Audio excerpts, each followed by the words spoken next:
여러분 안녕하십니까. 2017 대선 더불어민주당 후보자 경선 토론 사회를 맡은 송인남입니다. 19대 대통령 선거가 40여일 앞으로 다가왔습니다. 오늘 이 자리에 더불어민주당 경선 후보 4분을 모셨는데요. 지금부터 100분 동안 진행되는 토론을 지켜보시고 누가 대선 후보로 적합한지 판단하는 데 도움이 되길 기대해 보겠습니다. 오늘 토론은 대전과 세종 그리고 충남 지역의 TV로 100분 동안 생방송되고 페이스북을 통해서도 실시간 시청하실 수가 있습니다. 토론 진행 순서에 대해서 잠시 말씀을 드리도록 하겠습니다. 후보자 상호 공약 검증과 공통 질문 그리고 자유토론과 주도권 토론 이런 순서대로 진행이 될 예정입니다. 진행 방식은 그때그때마다 설명해 드리도록 하겠습니다. 좌석과 발언 순서는 사전 협의를 통해서 정해졌음을 미리 알려드립니다. 첫 순서는 출마의 변입니다. 내가 왜 후보가 되어야 하는지에 대해서 말씀해 주시기 바랍니다. 시간은 1분씩 드리겠고요. 순서에 따라서 먼저 최성 후보부터 시작해 주시기 바랍니다. 안녕하십니까. 김대중 정부 청와대 행정관과 17대 국회의원을 거쳐서 지금은 재선 고양시장인 최성입니다.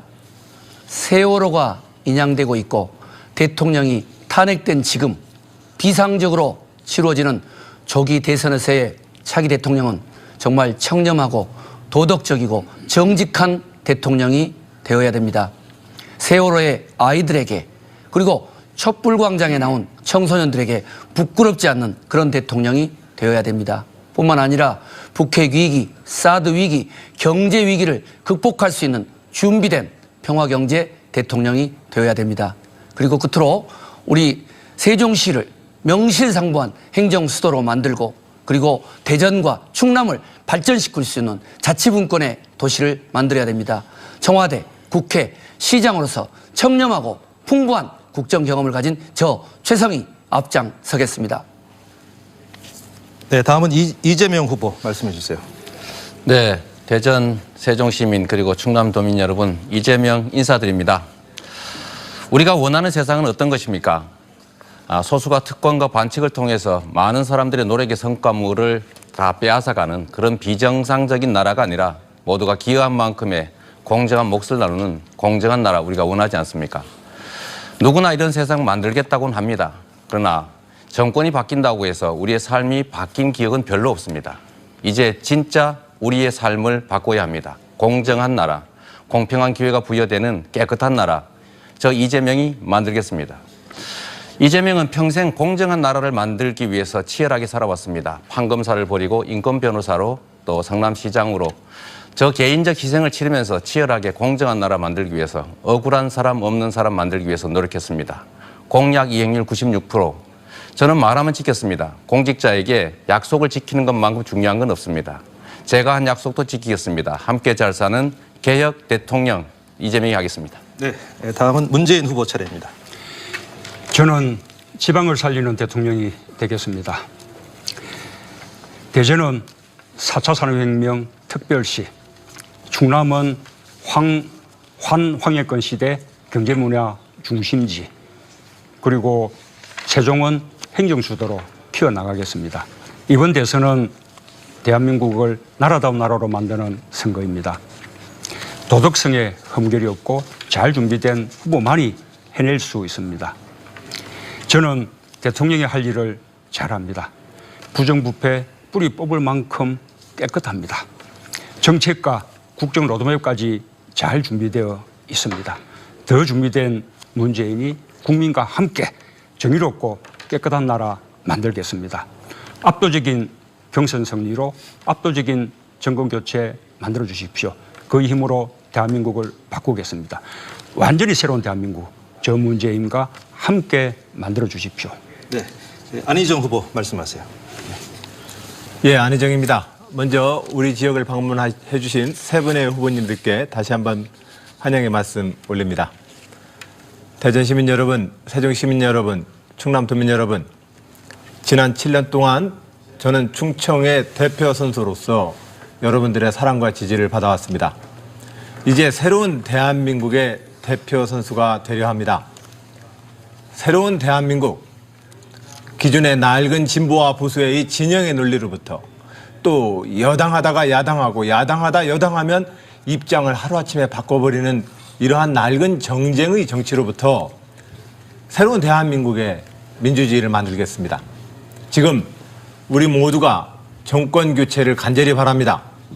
그러나 이 정권 교체의 가능성, 가장 확실한 승리의 카드, 저 안희정이라고 저는 생각합니다. 국민 여러분, 시민 여러분, 전폭적인 지지와 응원 부탁드립니다. 네, 이번 순서는 후보자 상호 간 공약을 검증하는 순서인데요. 먼저 안보와 경제 부전에 대해서 검증하도록 하겠습니다. 첫 번째 순서는 안희정 후보의 공약부터 검증을 하도록 하겠습니다. 최성 후보부터 궁금한 부분 질문을 해주시는데요. 질문은 30초, 답변은 50초입니다. 최성 후보 질문 시작하시죠. 네, 안 후보님께서는 일관되게 한미 FTA 협상을 지지한다 이렇게 말씀하셨습니다. 근데 잘 아시는 것처럼 한미 FTA 협상은 삼성이나 현대차와 같은 대재벌에게는 큰 도움이 줬지만 우리 지사님이 계시는 충북, 충청도에는 농업과 농촌에는 심대한 타격을 미쳤습니다. 앞으로 그 심각성은 아주 커질 걸로 보는데요.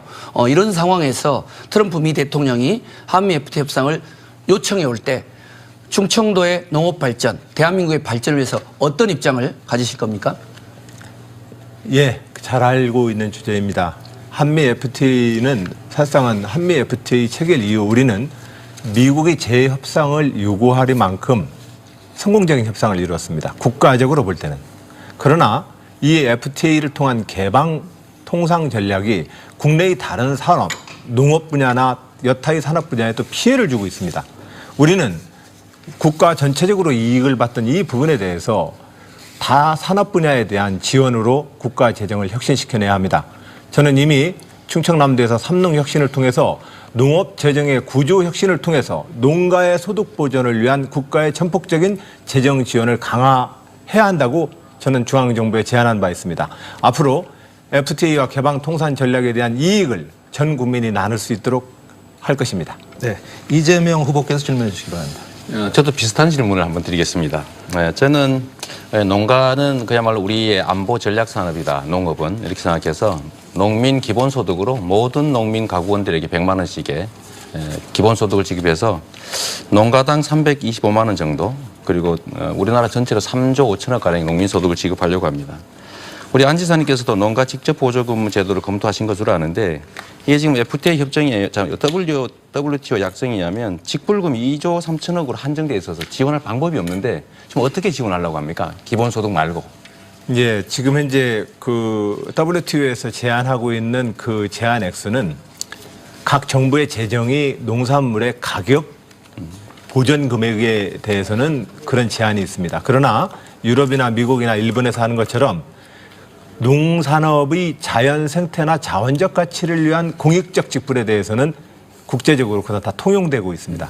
저는 이미 농업의 기존의 농가 직불금 형태를 가격 보조로부터 농업이 우리 전체에게 주고 있는 생태적인 이익과 가치를 고려해서 경관직불이라거나 생태직불 다양한 형태로 현재의 농가 지원과 농가 소득 보전을 강화해야 된다고 제안하고 있습니다. 네, 그런 점에서 이미 다양한 형태의 지원금 형태로서 농가 소득 보전을 해줄 수 있습니다.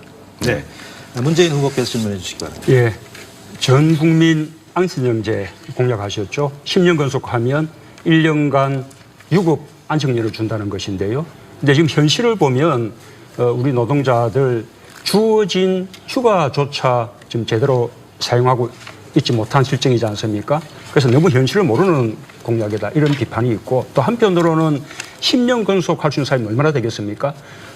우선 뭐 600만 비정규직 또 640만 그 자영업자 다 제외되고 그 대상이 된다면 공무원과 대기업 정도 노동자들 뿐인데 그렇다면 일부 국민만 대상이 시간이 되는 좀 넘었는데. 그런 메떡이 아니냐 예. 그런 비판이 있는데 예, 문 후보님도 국민 안식제에 대해서는 아마 저는 동의하시리라고 생각을 합니다. 왜냐면 우리 노무현 정부 시절에 주 5일제 할 때도 똑같은 문제제기가 있었습니다. 대기업만 혜택 보는 거 아니냐, 공무원만 혜택 보는 거 아니냐. 그러나 우리 국민에게는 이제 삶과 휴식이 좀 필요합니다. 재충전이 필요합니다. 우리 문 후보님이 지적했던 것처럼 이 국민 안식제가 제도적으로 정착하기 위해선 많은 제도적 토론과 보완이 필요합니다. 그리고 그런 보완에 대해서는 우리가 앞으로도 충분히 제도 보완을 해낼 수 있다는 말씀 올립니다. 예를 들어서 비정규직이나 자영업자에 대해서는 국민 고용보험과 연계되어서 또 내지는 10년의 장기 근속을 못하는 근로자들에게는 그것에 대한 합산 지원을 우리는 해낼 수 있을 거라고 생각합니다. 우선 공공 분야에서부터 노사 합의를 통해서 국민 안식제를 추진하도록 하겠습니다. 네. 이번엔 최성 후보의 공약을 검증할 차례입니다. 질문 이재명 후보부터 질문 시작해 주시기 바랍니다. 지역경제 활성화라고 하는 건 매우 중요한 과제이고 또 골목상권 또 지방경제 살리기 정말 중요하지 않습니까? 그리고 성남시에서는 청년배당을 지역화폐, 성남상품권으로 줬더니 골목경제가 살아나서 실제로 매출도 늘고 빈가게가 줄어들고 있습니다. 전국적으로 저희가 보면 충남에 1조 8천억, 대전, 충북에 한 1조 3천억, 세종에 2천억 정도의 지역화폐가 풀릴 수 있는데 이러면 지역경제가 살아날 거라고 보거든요. 혹시 우리 최 후보님 이런 지역경제 살리는 공약이 있으신지? 네, 계속 이야기했던 청년 배당을 통해서 지역경제 활성화를 도모하는 건 좋은 시도인데 어쨌든 국가경제를 운영할 때는 골목상권도 중요하지만 국가 전체의 파이를 키워야 된다.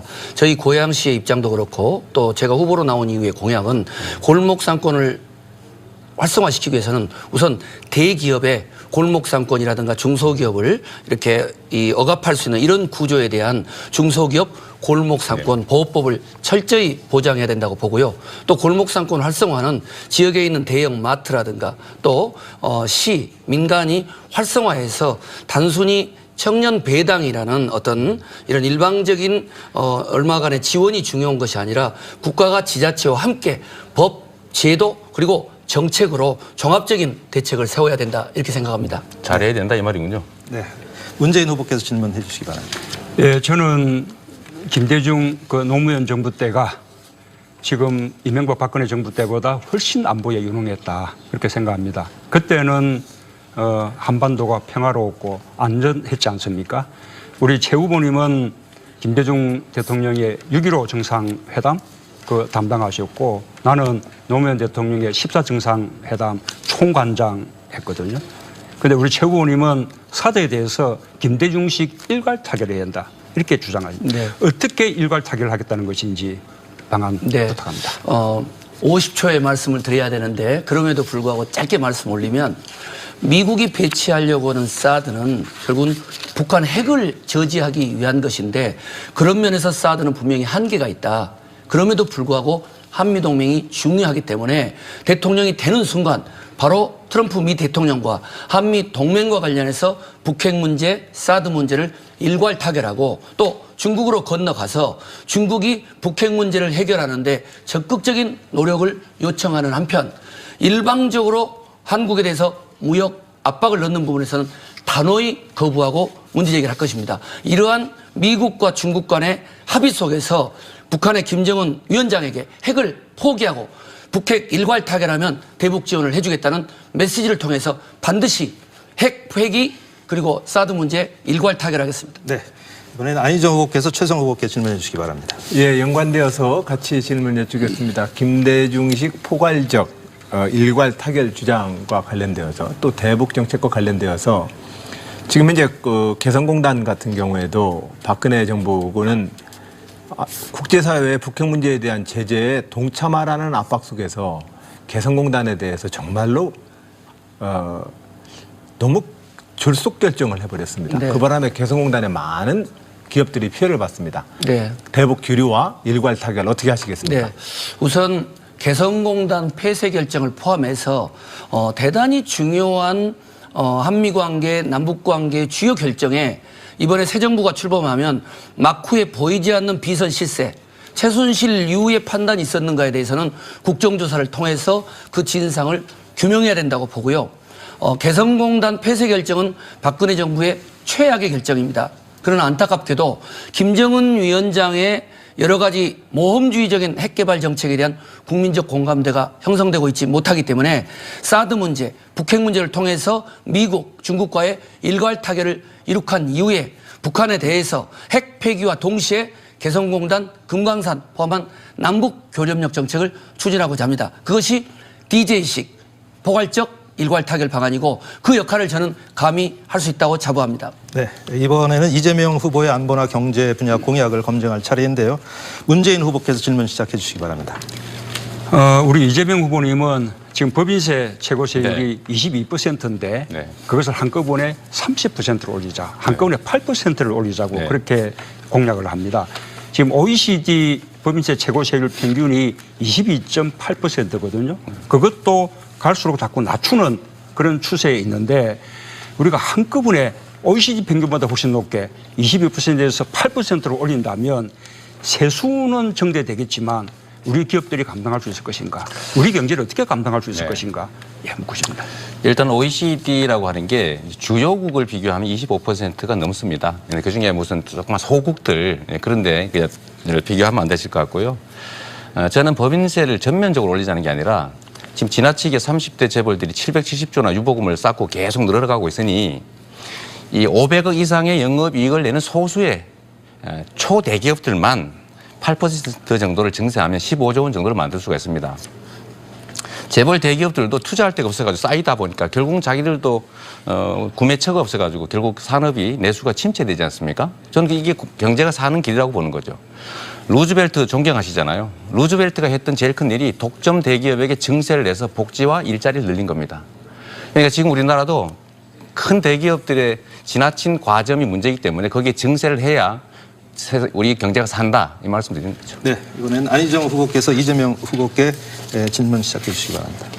예, 이재명 후보님의 기본소득제에 대해서 또 네. 그러한 4차 산업혁명기의 그런 일자리 고갈에 대한 미래에 대한 대비책으로서 저는 일단은 네. 열린 마음으로 그 기본소득세 제안을 받아들입니다. 네. 다만 43조 원을 들여서 그 예산이면 연봉 4,300만 원을 받는 일자리 100만 개를 만들 수 있다는 주장도 있습니다. 그런 점도 지금 시기상조 아니냐 이런 문제 지적에 대해서는 어떻게 생각하십니까? 모든 정책에는 그 결정권자의 철학이 들어갑니다. 어차피 국가 예산은 쓰여집니다. 15조 원의 국토보유세는 그야말로 기본소득 자체를 목적으로 하니까 증세라고 보기 어렵죠. 다 받아서 100% 돌려주니까. 국가 예산 400조 중에서 28조 원을 기본소득으로 쓸 것이냐 아니면 다른 용도로 쓸 거냐는 결국 정책 결정권자의 권한, 철학이 문제 아닙니까? 그런데 지금 현재 쓰여지는 방식보다는 이 예산들을 좀 조정을 해서 농어민들에게 농업 보조 해주고 장애인 지원해주고 노인들 10만 원씩 더 드리고 100만 원씩 더 드리고 청년, 아동, 학생 더 지원해주면 이게 여러 가지 복합 효과가 있다는 거죠. 그냥 지원해주는 게 아니라 그게 지역화표로 지급되니까 해당 지역이 삽니다. 지방이 삽니다. 골목이 삽니다. 경제 활성화의 마중물 역할을 하게 되는 거죠. 이런 복합적 효과가 있기 때문에 저는 이게 최우선 순위가 될 수 있다고 생각합니다. 네, 최성 후보께서 질문 시작. 네, 우리 이재명 후보님은 제가 질문할 때마다 언론 자료를 좀 봐라. 나는 네, 그런 적 네. 없다 하시는데 지금 이렇게 이재명 후보님이 언론에 쓰신 또 트위터에 쓰신 내용을 토대로 해서 말씀을 드리면 주한미군 철수도 각오해야 된다. 네. 사드 배치는 절대 반대한다.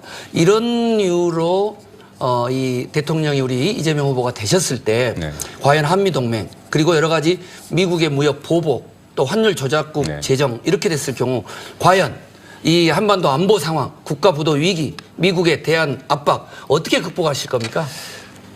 대한민국은 강대국 사이에 끼어 있는 약소국입니다. 이 약소국의 그 외교의 제일 원칙은 자주적 균형 외교, 그것도 국익 중심의 자주적 균형 외교여야 합니다. 특정 강대국에 우리가 종속적으로 태도를 취하게 되면 상대 강대국에게 제재를 당하게 돼 있습니다. 균형을 잘 잡아야 되는 거죠. 미국이 부당한 요구를 한다면 우리 문재인 후보님 말씀하시는 것처럼 노 할 수 있어야 합니다. 나중에 바꾸시는지 모르겠는데 노라고 하지 않고 강대국이 요구한다고 다 받아들이면 여기 뺏기고 저기 뺏기고 여기 눌리고 저기 눌리고 해서 이 국가가 살아남을 수가 없습니다.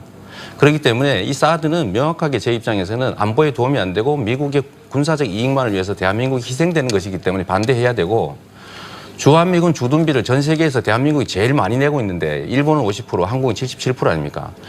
더블로 내라고 하니까 그렇다면 철수 못할 거다. 네, 철수 각오하고라도 우리가 비용을 줄여야 된다. 이 말씀을 드린 네, 거예요. 시간이 다 됐습니다. 이번에는 문재인 후보의 안보나 경제 분야의 공약을 검증할 차례인데요.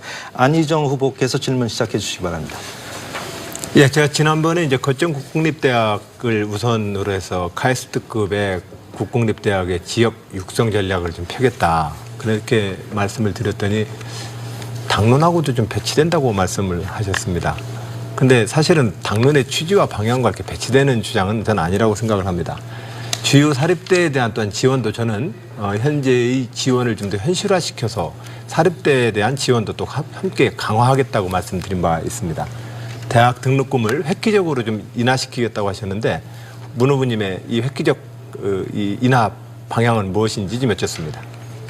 그때 그 거점국립대 육성 방안을 말씀하시면서 국공립 대학의 등록금을 전면 무상으로 하겠다 그렇게 공약을 하셨어요. 그런데 제가 지적한 것은 좋은데 지금 국공립보다 사립대학교 학생들의 비율이 지금 한 80% 차지하거든요. 아마 충남도 사립대가 국공립보다 한 3배 정도 많죠. 그리고 또 사립대 등록금이 훨씬 더 비싸지 않습니까? 뿐만 아니라 요즘은 사교육 많이 받은 사람들이 좋은 대학을 가기 때문에 요즘 국공립대학 학생들이 오히려 더 형편이 좋은 거거든요. 그렇다면 오히려 사립대학에 더 우선해서 지원하지는 못할 망정 국공립과 사립대학에 함께 반값 등록금 이게 우리 이제 당의 당론이거든요. 그것이 옳은 방향 아니냐. 국공립부터 먼저 무상으로 한다는 것은 우리 당론 방향하고 다른 것 같다. 그렇게 지적한 것이죠. 네, 알겠습니다. 최성 후보께서 문재인 후보께 질문. 네, 최고의 일자리가 최고의 복지고 민생 경제라고 생각을 합니다. 특히 대전 또 충남에는 많은 어르신들이 계십니다. 저희 고양시는 그동안에 어르신 일자리 창출과 관련해서 전국에 이 가장 최고의 평가를 받은 바 있습니다. 우리 후보께서 치매 국가 책임제라든가 이런 부분을 말씀하시는데 어르신들의 일자리 창출과 관련된 이런 공약이 눈에 띄질 않는데 어떻게 어르신들의 일자리 창출을 양산하실 겁니까? 예, 그렇습니다. 지금 어르신들에 대해서도 일자리를 마련해야 되는 것이 최고의 복지라고 생각합니다. 지금 현재는 우리가 일자리가 부족한 상황이지만 지금 금년부터 대한민국 생산 가능 인구가 줄어들기 시작합니다. 2020년대 초반쯤 되면 생산 가능 인구가 급격하게 줄어들기 시작합니다. 그때 되면 어르신들이 일할 수 있어야 합니다. 그래서 평생교육 체제가 대단히 중요하다는 말씀을 드리고 지금 어르신들이 공공근로 종사하고 있는데 그 일자리도 너무나 적고 또 그 임금이 너무 또 적습니다. 월 20만 원 아닙니까? 그 자리도 대폭 늘리고 그 임금도 2배 정도로 늘려야 한다고 생각하고요. 세 번째로 저는 어르신들 기초연금 하위 70%에 대해서 지금 20만 원 이것도 제대로 안 드리고 있는데 저는 일률적으로 하위 70%에 대해서 30만 원씩 올려야 한다. 그렇게 주장하고 있습니다. 네. 이재명 후보께서 질문 주시기 바랍니다. 네, 제가 우리 문재인 후보님한테 수없이 물어봤지만 답을 못 들어서 오늘은 한번 꼭 들어야 되겠습니다. 북핵 미사일 방어용이다, 사드가. 라고 하시면서 저보고 이제 사드 반대하는 거에 문제점을 지적하셨는데 제가 정말로 궁금한 것은 사드가 북한 핵미사일을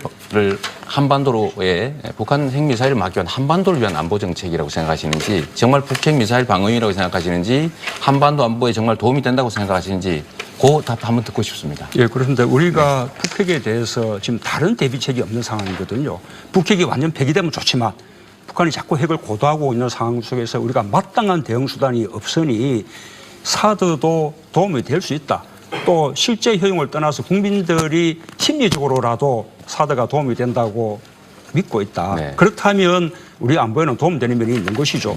특히 또 사드가 주로 주한미군을 위한 것이라 하더라도 우리 또 한미 동맹관계에 있기 때문에 그러면 우리 안보에도 도움이 되는 것입니다. 그런데 문제는 또 실도 있는 것이죠. 국제정치 면에서 여러 가지 얽혀 있기 때문에 그래서 중요한 것은 종합적으로 최종 결론이 안보에도 도움이 되고 네. 또 우리 경제 국익에도 도움이 되는 이런 방향으로 돼야 되는데 그러려면 다음 정부로 넘겨져서 공론화와 외교적인 노력을 함께 해야 된다. 결국 오늘도 네, 또 됐습니다. 생각 못 들었습니다. 네. 같은 방식인데요. 네. 이번에는 교육과 노인 여성 그리고 환경 분야에 대한 검증 시작하도록 하겠습니다. 이번에는 문재인 후보가 먼저 검증에 오르겠는데요. 안희정 후보부터 질문해 주시기 바랍니다. 조금 전에 했습니다, 지금. 문재인 후보 했고요. 근데 문재인 후보가 검증에 이제 오르니까 방금 제가 받았고. 예, 받았습니다. 예, 받았고. 주제가 바뀌어서. 예, 주제가 아니, 바뀌었습니다. 좀 네. 주제를 바뀌어서 했습니다. 그러니까 안희정 후보가 교육 질문을 분야로. 하시면 돼요. 제가 질문했고 이제 다 했습니다. 본인 질문하신 시간. 진짜 질문을 하시라고요. 네. 아니 했습니다. 아니 했습니다. 아니, 교육과 분야에 노인, 대해서. 여성, 환경 분야에 대한 질문을 하시면 됩니다. 이미 예. 했거든요. 제가 질문을 조금 전에. 또 하십시오. 뭐. 예. 예. 제가 또 순서 뭐 자, 이제 교육 질문 자, 아까 그런 먼저 점에서 하셨죠? 그러면 네. 다른 질문 아까 하시죠. 제가 네. 사립학교 등록 지원금에 대해서는 저도 또한 특단의 대책을 갖고 당과 함께 반값 등록금과 사립학교 지원 계획에 대해서는 저도 이미 약속을 한 바 있습니다. 그런데 국공립대와 국공립대에 대한 겁전대학 육성 전략에 대해서 또 그것은 또 저는 다른 관점으로 접근한다는 말씀을 드립니다. 아까 질문을 제가 못 들었습니다. 저 대답을. 대학 등록금을 획기적으로 인하하시겠다고 하셨는데 이 인하 계획에 대해서 좀 말씀해 주십시오. 우선은 국공립대를 거점대로 발전시킨다라는 부분은 뭐 저는 완전히 공감하고요. 그다음에 또 학생들의 대학생들의 등록금을 획기적으로 낮춰져야 된다라는 것도 저는 뭐 옳다고 생각합니다. 다만 그 방향이 국공립대 우선이 아니라 국공립대와 사립대가 함께 낮춰져야 된다고 주장하는 것입니다. 이게 많은 예산이 들 것 같지만 지금 전체 대학생들 총 등록금이 10조 정도거든요. 반값 등록금 하면 5조입니다. 그런데 이미 지금 3조 9천억 원이 예산이 지금 이미 지출되고 있어요. 1조 1천억 원만 추가되면 되는 것이거든요. 이것도 단계적으로 해나간다면 오히려 우리 안희정 후보의 공약보다는 더 적은 예산으로 반값 등록금 실현해 나갈 수 있다. 그 말씀을 드립니다. 예. 네, 이번엔 최성 후보가 질문해 주시기 바랍니다. 문 후보님 아주 중요한 질문입니다. 잘 답변해 주십시오. 문 후보님 공약을 보면 병역 면탈, 부동산 투기, 위장 전입, 세금 탈루, 논문 표절 등 5대 비리 관련자는 고위공직자에서 원천 배제했다고 공약하셨습니다. 이 약속을 꼭 지키실 겁니까? 그리고 또 지금 캠프에 와 있는 분들은 이런 부분들을 충분히 검증하셨습니까? 앞으로 이런 분들이 고위공직에 임용될 때 이 원칙을 반드시 지키시겠습니까? 그렇습니다. 우리가 이명박 박근혜 정부에서 장관 인사청문회 할 때마다 늘 봐왔던 거 아닙니까? 방금 말씀하신 병역 멘탈, 위장 전입, 부동산 투기, 세금 탈루, 논문 표절 뭐 한두 개씩은 갖고 있어야 마치 장관 자격이 있는 것처럼 그렇게 되지 않았습니까? 이제 바꿔야 됩니다. 그런 분들은 고위공직자에서는 원천적으로 배제해야 되는 것이죠. 지금 제 캠프에 오신 분들은 정권 교체를 도우러 오신 분들이고 자문 역할을 하시는 분들이죠. 앞으로 제가 대통령이 돼서 새로 정부를 꾸린다면 아시다시피 제가 역대 정부에서 가장 인사검증을 깐깐하게 했다는 그 민정수석 출신이지 않겠습니까? 방금 말씀하신 그 원칙들 확실히 지켜나가고 도덕성, 개혁성 위주로 인사를 할 것입니다. 네, 이재명 후보 질문해 주세요. 네, 또 어제 여쭤봤던 걸 한 번 더 물어볼 수밖에 없게 됐습니다. 어제 아동수당을 여전히 설계 중이라고 하셨는데요. 여기 보시면 이렇게 발표하셨어요. 아마 후보님은 발표한 줄 모르신 것 같습니다. 이게 무슨 뜻이냐면 제가 질문 마저 하겠습니다. 결국은 후보와 캠프가 따로 가고 있다라는 증거인데요. 또 하나 있습니다. 전체 노인 70%에게만 지급하냐 80% 지급하냐. 80% 지급한다고 발표되어 있습니다. 이런 것들을 보면 그냥 말 바꾸기 수준이 아니라 정책을 막 바꾼다. 정해진 게 없다. 네, 시간이. 뭐 이런 생각이 드는데 한번 해명 좀 부탁드립니다. 우리 그 이재명 후보님 정책을 발표했냐 안 했냐는 제 말을 좀 믿어주십시오. 신문에 났습니다. 신문에. 우선 그래 제가 아니라면 아닌가 보다라고 좀 생각해 주실 바라는데 우선은 네. 제가 발표한 적이 없고 우리 캠프에서 정책 발표를 한 적이 없습니다. 국민성장 그 연구소에 몸을 담고 계신 분이 토론회에서 주장하신 바가 있죠. 그런 부분을 언론이 마치 우리 캠프의 입장인 것처럼 그렇게 이제 보도를 한 것입니다. 그렇게 설명드리면 이거 들어야지 뭐 몇 번씩 되풀이 합니까? 아동수당은 도입한다. 라는 원칙은 이미 제가 밝혔습니다. 그러나 아동수당 금액을 얼마로 할 것이며 또 기존의 부육수당과 가정야동수당 이것을 어떻게 함께 설계할 것이냐라는 부분은 아직까지 우리가 정리되지 않아서 발표하지 않은 상태다라는 말씀드리고 기초연금도 하위 70% 그것은 제가 분명히 밝힌 바가 있습니다. 네, 확인해 보시기 바랍니다. 네. 네, 이번에는 안희정 후보 공약 검증 순서인데요. 최성 후보부터 질문해 주시기 바랍니다. 그렇습니까? 안희정 후보님께서는 문재인 후보님의 인재 영입에 대해서 이 오물투성이다 등등의 강도 높은 비난을 그쪽 캠프에서 해오셨습니다. 검증된 개혁 인사를 영입해야 된다는 데는 동의를 합니다. 그렇다면 자유한국당과의 연정이나 연립정부를 수립할 경우는 이 자유한국당 내에 오물투성이 이상의 정말 범법 비리 이런 연루자들이 많을 텐데 안희정 후보께서 대통령이 되시면 아까 말씀했던 그런 5대 범법 중대 범죄자들에 대해서는 공직에 임명하지 않을 그런 공약이 있으신지 묻고 싶습니다. 우선은 이게 시간을 잘 검증 지켜주시기 질문이 제 공약 중에서 교육, 노인, 여성 환경, 환경 분야를 가지고 지금 검증 질문을 하자고 했던 거 아닙니까? 이 내용은 아이들의 교육이라든가 이런 부분에서 너무 중요하기 때문에 네, 포함시켜야 알겠습니다. 됩니다. 예. 그 제가 대연정을 하고 의회와 협치를 하자고 했던 것들은 국가개혁과제를 놓고 우리가 함께 힘을 모으자는 얘기입니다. 언제까지 우리가 상대를 적으로 돌려서 이런 형태의 정쟁을 계속 반복해야 되겠습니까? 우리는 이제 대화 타협의 민주주의 시대로 넘어가야 합니다. 잘못을 범한 사람들은 법에 의해서 처벌받을 것입니다. 그러나 우리는 의회와 대통령이 새로운 형태로 협치의 모델을 만들어서 새로운 대한민국을 향해서 나아가자는 제안이 저의 대연정 제안입니다. 네, 이번에 이재명 후보 질문해 주세요. 네. 우리 4차 산업혁명 시대를 또 대비하기 위해서도 그렇고 현대 산업사회가 요구하는 인재를 양성하기 위해서도 이제 초중고 과정의 소위 공교육이 소위 창의적인 인재를 양성하는 내용으로 좀 많이 바뀔 필요가 있는 것 같습니다. 예, 우리 성남시에서는 연간 200억 정도를 들여서 시설 지원 뭐 이런 것 말고 예를 들면 토론 수업 지원이라든지 체험학습 지원 등등을 하고 있습니다. 공약에 보니까 방과후 학교, 특수학교 지원 뭐 이런 거 하겠다라는 것도 있으시던데 충남에서는 어떤 지원 사업을 했는지 또 앞으로 어떤 걸 하고 싶으신지 알고 싶습니다. 예, 우선 공교육이 말씀처럼 인성교육 중심으로 가야 합니다. 이 인성교육에서 가장 핵심은 학교의 자율성이라고 저는 생각을 합니다. 학교장님을 중심으로 하는 학교의 자치 그리고 지역별 교육의 자치의 정신을 드높인다면 다양한 형태의 공교육의 혁신 사례들이 만들어질 것이라 생각을 합니다. 성남시에서 우리 이재명 시장님이 시 지역의 시교육청과 함께 새로운 사례를 만들듯이 말이죠. 네. 저는 그런 점에서 공교육 혁신의 가장 관건은 역시 교육자치 문제라고 보고 충청남도는 지역 마을과 함께하는 학교 만들기 사업에 충남도 교육청과 우리 충남도 일반 행정이 결합되어서 학교와 마을 그리고 학교 급식이 지역의 농업과 연동되도록 하는 프로그램을 운영하고 있습니다. 네, 알겠습니다. 문재인 후보 질문해 주세요. 오늘 안 후보님이 발표한 국방개혁정책 보면서 좀 반가웠습니다.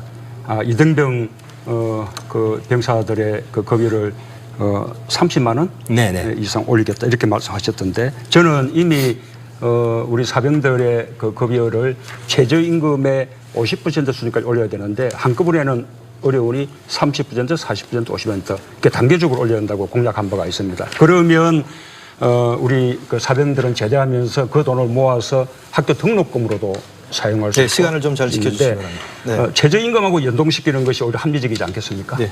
예, 우선은 국방개혁과 우리의 전체 국가재정 계획에 있어서 저도 현재의 사병 봉급이 인상안에 대해서는 우리 문 후보님이 제안처럼 저도 열어놓고 생각합니다. 그러나 당장 우리가 지금 현재 우리 후보님들이 얘기하는 모든 그 전체의 재정 계획이 우리 국가 재정에서 과연 충당 가능한지에 대해서는 우리가 대통령이 원 후보니 되더라도 국가 재정 혁신 계획을 통해서 저는 재주정돼야 된다고 생각합니다. 특히 국방 분야에 있어서는 우리가 어떠한 침략으로부터도 도발로부터도 우리를 지킬 수 있는 무기체제와 군 작전 기획 능력을 높이기 위한 국방혁신이 필요합니다. 이 국방혁신의 과정에 우리가 어느 정도의 사병 봉급을 인상할지에 대해서 저는 우선 현재의 16만 원인 사병급여를 30만 원까지 우선 올리겠다. 그렇게 약속했습니다. 네, 최성 후보의 공약 검증 차례인데요. 이재명 후보부터 질문해 주시기 바랍니다. 알겠습니다. 네. 노인 일자리 또 노인 기초연금 증액 또 제가 시행하려고 하는 노인 배당 이런 것들을 통해서 노인들의 삶을 개선해야 되는 거 분명하게 맞습니다. 우리 성남시에서는 독자적으로 월 10만 원 이제 소일거리 사업, 용돈벌이 사업을 약 35억 정도 들여서 3천여 명 하고 있습니다. 장기적으로 저는 국가 정책으로 100만 명 정도에게 성남시가 하고 있던 용돈벌이 사업 이걸 확대할 생각인데 최성 후보께서는 어떤 노인들을 위한 정책을 준비하고 네. 계신지 어떻든 일자리 정책 중심으로. 네, 우리 이재명 후보께서 청년 배당이든 어르신에 대해서 이렇게 배당식으로 해서 지원을 하는 부분은 특히 어르신의 경우는 저도 기본적으로 문제의식을 같이 하고요. 저희 고양시에서는 이미 존재하고 있는 500여 개의 경로당을 단순한 경로당이 아니라 노인 일자리 센터하고 연결해서 일자리와 문화복지의 거점센터로 했습니다. 그래서 제가 공약에도 전국에 있는 경로당을 노인 일자리의 허브로 만들게 되겠다 이렇게 추진을 하고 있고요. 또 이미 이 노인 어르신 일자리 부분들은 다른 중소기업 또 시에서 추진하고 있는 민간과의 추진 과정에서 어르신 일자리를 배려하는 경우는 거기에 대한 인센티브 이런 부분들을 적극적으로 지원을 해서 어떻든 우리가 오늘의 대한민국을 만든 어르신들에 대한 복지 일자리는 최우선으로 해야 된다 이렇게 생각합니다. 네. 네, 문재인 후보 질문해 주세요. 예, 우리나라는 세계에서 원전이 가장 밀집된 나라지 않습니까? 후쿠시마 원전 사고 이후에 세계 각국은 다 탈원전으로 가고 있는데 우리나라만 유독 거꾸로 이명박 박근혜 정부에서 원전을 계속 추가 건설하고 있습니다. 저는 이제 원전 추가 건설은 중단하고 그리고 설계 수명이 만료되는 대로 원전을 가동 중단해서 이제는 신재생 에너지 시대를 열고 탈원전 국가로 가야 한다고 생각합니다. 그에 대해서 우리 최성 후보는 생각이 어떠십니까? 네, 전적으로 공감을 하고요. 지금 원전이 가져다주는 문제점은 실제로 원전에서 오는 방사능 오염으로 인한 심각한 문제뿐만이 아니라 원전이 가지고 있는 에너지적인 효율성 측면에서 본다면 유럽의 모든 나라를 가보더라도 선진 국가는 이미 탈원전 제로화 선언을 했다고 봅니다. 그런 점에서는 탈원전 제로화를 위한 노력을 해야 되지만 다만 그에 따르는 경제적인 비용 또 이미 존재하고 있는 현실이 있기 때문에 최대한 빨리 추진하지만 이 대체 에너지와 관련된 노력을 많이 해야 된다고 보고요. 또 그런 노력 외에도 저탄소를 위한 지구 온난화 방지를 위한 종합적인 대책이 마련돼서 궁극적으로 우리가 하는 것들이 이 원전 제로화를 통한 에너지 재생 사업도 중요하지만 이 지구촌을 보호하는 차원에 있어서 네, 이런 됐습니다. 네, 이번엔 환경 대책이 안희정 아주 후보께서 필요하다고 질문해 봅니다. 주시기 바랍니다. 예, 우리 최성 후보님도 한국형 기본소득제 도입을 발표하셨죠? 네. 그래서 아동, 청소년, 청년, 장애인 소득 하위 50%로부터 단계적으로 시행해서 이 한국형 기본소득제를 시행하겠다 말씀하셨습니다. 월 10에서 30만 원씩 차등 지급하는 말씀도 주셨는데요. 이거에 대한 구체적 계획과 재원 방안 마련에 대해서 말씀 부탁드립니다. 전체적으로는 우리 안희정 후보님하고 문제의식을 같이 합니다. 우리 이재명 후보님 계시지만 이것을 소득 수준이라든가 여러 가지 어떤 경제적 상황들을 감안하지 않고 일방적으로 적은 액수를 주는 것은 현재 우리 재원 구조상 투자 대비 효과가 적다. 그런 면에서는 동의를 하고요. 그다음에 그 재원을 마련하는 부분은 역시 그동안에 우리가 세수 확보들이 이 한 10% 정도의 고소득자 그리고 대재벌에게 치중됐기 때문에 거기서 법인세를 정상화해내고 또 동시에 여러 가지 우리가 이 그동안에 세출을 하는 과정에서 4대강 사업이라든가 너무도 방만한 사업들을 한 부분들이 있기 때문에 거기서 구조조정을 하게 되면 한국형 기본소득제를 지원하는 데는 크게 문제가 없다 이렇게 봅니다. 네, 이번에는 이재명 후보의 공약 검증 차례인데요. 문재인 후보부터 질문해 주시기 바랍니다. 예, 방금 말씀하신 그 기본소득인데 네. 어르신들 부분만 좀 국한해서 보면 네. 연 100만 원 그러면 이제 결국 월 8만 원 네. 이렇게 그 기본소득을 모든 어르신들께 다 드린다는 겁니다. 그런데 저의 공약이나 우리 당의 그 총선 공약은 하위 70% 어르신들에게 10만 원을 더 높여서 30만 원 드린다는 겁니다. 지금 하위 70% 어르신들이 월 평균 18만 원 받고 있기 때문에 12만 원 올라가는 셈입니다. 그것이 오히려 더 효과적이지 않겠습니까? 부유한 어르신들까지 확대할 필요가 있겠습니까? 네, 답변해 주십시오. 제가 이번에 민주당 토론을 하면서 정말 서글픔을 느끼고 있는데요. 과거에 무상급식 이런 걸 통해서 보편복지냐 선별복지냐를 논쟁하던 그 시절이 떠올라서 세 분은 전부 저를 공격하고 계십니다. 저는 당 정체성이라든지 또 전 세계적인 흐름상 선별복지에서 보편복지로 가고 또 보편복지에서 기본소득으로 넘어가고 있는데 지금 당이 이때까지 추진해 왔던 것과 다르게 자꾸 과거로 돌아가는 게 도저히 이해가 되지 않습니다. 똑같은 예산으로 지급을 할 때 가급적이면 선별복지보다는 보편복지로 가는 게 좋다. 그것이 왜냐하면 선별복지가 좋은 것 같지만 실제로는 세금을 부담하는 사람들이 혜택을 보지 못하면 저항을 합니다. 복지 혜택이 확산되지 않더라라고 하는 게 사실 유럽 선진국들이 보여준 거거든요. 똑같은 예산이라면 저는 기본복지 형태로, 기본소득 형태로 가는 게 맞다고 봅니다. 네, 알겠습니다. 안희정 후보 질문해 주시기 바랍니다. 예, 이재명 후보님도 대도시 인근 지역의 그 네. 화력발전소 배출가스에 대해서는 초미세먼지의 그 대책의 일환으로 네. 배출가스 기준을 좀 강화해야 된다고 말씀하셨습니다. 네. 저 역시도 충청남도가 전국에 있어서의 50%의 화력발전소가 집중되어 있는 네. 입증되어 있어서 지난해부터 중앙정부에 제안을 해서 엄격한 배출가스 기준을 엄격하게 강화시켜냈습니다. 앞으로 그러나 이것이 전국의 대기 오염 물질을 똑같은 수준에서 좀 관리해야 되지 않을까요? 네. 작년 여름에 제가 지방자치 수호를 위해서 그야말로 지방 분권 강화를 위해서 강화문에 단식 농성한 직후에 그 당진 시장님이 농성을 하신 일이 있습니다. 당진 화력발전소 더 짓지 말자. 그 방향이 맞는 거죠. 이 화력발전소가 사실 어제 우리 문재인 후보께서도 지적했습니다만 미세먼지의 주범이라는 거 아닙니까? 이 청주 지역이 소위 호흡기전이 가장 높다고 해요. 그래서 이 그 미세먼지에 대한 규제도 좀 강화해야 되고 장기적으로 저는 화력발전소도 좀 축소해 가는 게 바람직하겠다. 늘릴 게 아니라. 그 간접 경비나 우리 국민들의 간접적 피해를 계산하면 사실 이익보다는 손실이 훨씬 크다고 생각됩니다. 그래서 신재생 에너지로 방향을 대전환을 하고 예를 들면 지금 뭐 충북에 하고 있는 태양 에너지 그 산업들을 좀 지원한다든지 해서 에너지 정책 전면적인 교체가 좀 필요한 것 같습니다. 네, 맞습니다. 최성 후보 질문해 주시기 바랍니다. 네, 이재명 후보님 공약을 보면 네. 아이 키우기 좋은 공약에서 부모가 행복해야 네. 아이가 행복하다 말씀하셨는데 동의를 합니다. 그런데 2015년에 대검찰청의 자료를 보면 우리나라 성폭력 발생 건수가 11,000건에서 2014년도에는 29,000건으로 일본의 6배, 7배가 됩니다. 이 우리 사회의 성희롱 문제, 성폭력 문제, 성범죄 문제 예방 대책과 공약이 있으면 말씀을 해주시기 바랍니다. 국민들의 범죄 피해를 줄이기 위한 노력이야 정말 아무리 강조해도 지나치지가 않습니다. 결국 치안 인력의 문제인데 저는 그래서 경찰 인력을 좀 늘려야 된다라고 주장하는 겁니다.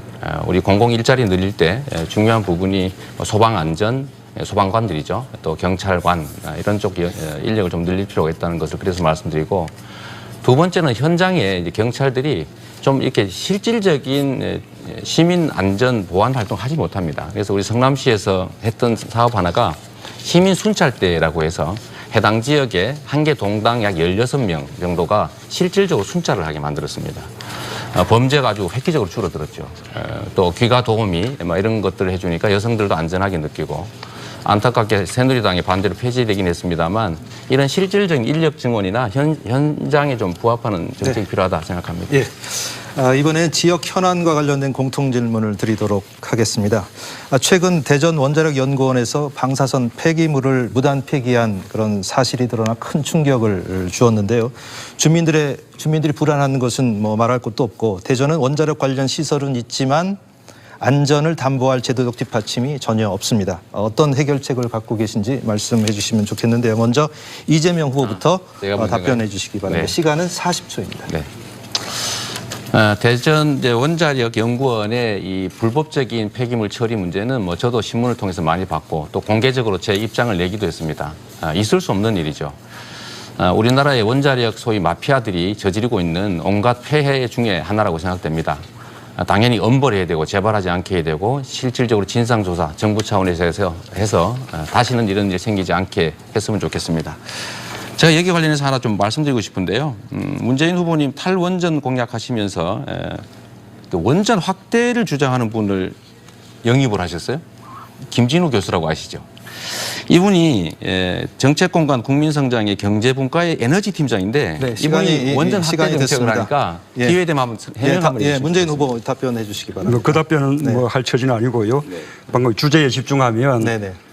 이 대전의 그 방패물 문제는 그 원자력 연구원의 그 불법 처리 문제뿐만 아니라 외부에서 사용 후 핵연료, 그러니까 고준위 방패물이 다량으로 대전으로 반입이 됐거든요. 그리고 또 대전에서 보관하고 있는 지금 중저준위 방패물도 지금 경주 방패장보다 5배에 달합니다. 그래서 우선은 제가 집권하면 이 대전 지역에 보관된 방패물들을 즉각 방출하고 그에 대한 예산을 배정하겠습니다. 둘째로 대전 시민들이 이 사실을 알아야 됩니다. 이 정보를 투명하게 공개해야 합니다. 예, 시간이 제가 다 됐습니다. 권수택 시장과 협력해서 네, 알겠습니다. 해결하겠습니다. 다음엔 안희정 후보 답변해 주시기 바랍니다. 예, 지난 30년간 21회에 걸쳐서 폐연료봉 1699개가 원자력 연구원에 반입되었습니다. 원자력 연구원에 가까운 1km 거리에는 우리 주거 밀집 지역입니다. 바로 이런 문제 때문에 사실은 시민들의 분노는 정당했다고 생각합니다. 그리고 정부는 여기에 대해서 불신을 얻게 되었습니다. 첫 번째, 모든 불신의 원인은 정보 공개를 해야 합니다. 공개 행정을 통해서 이 불신을 근본적으로 해결하도록 하겠습니다. 또한 제3자 검증이나 외부 전문가에 의한 안전 검증을 선행시켜서 현재 원자력 연구원에서 진행되는 파이로 프로세싱 실험이 시간이 다 됐습니다. 예. 최성 후보 답변해 주시기 바랍니다. 이 사태가 발생했을 때 제가 가장 먼저 가장 강도 높게 성명을 발표했습니다. 그 내용을 말씀을 드리면 우선은 방사성 폐기물을 반입한 것도 기가 막히지만 경찰의 호송이나 예비 차량도 없었다. 이건 심각하고요.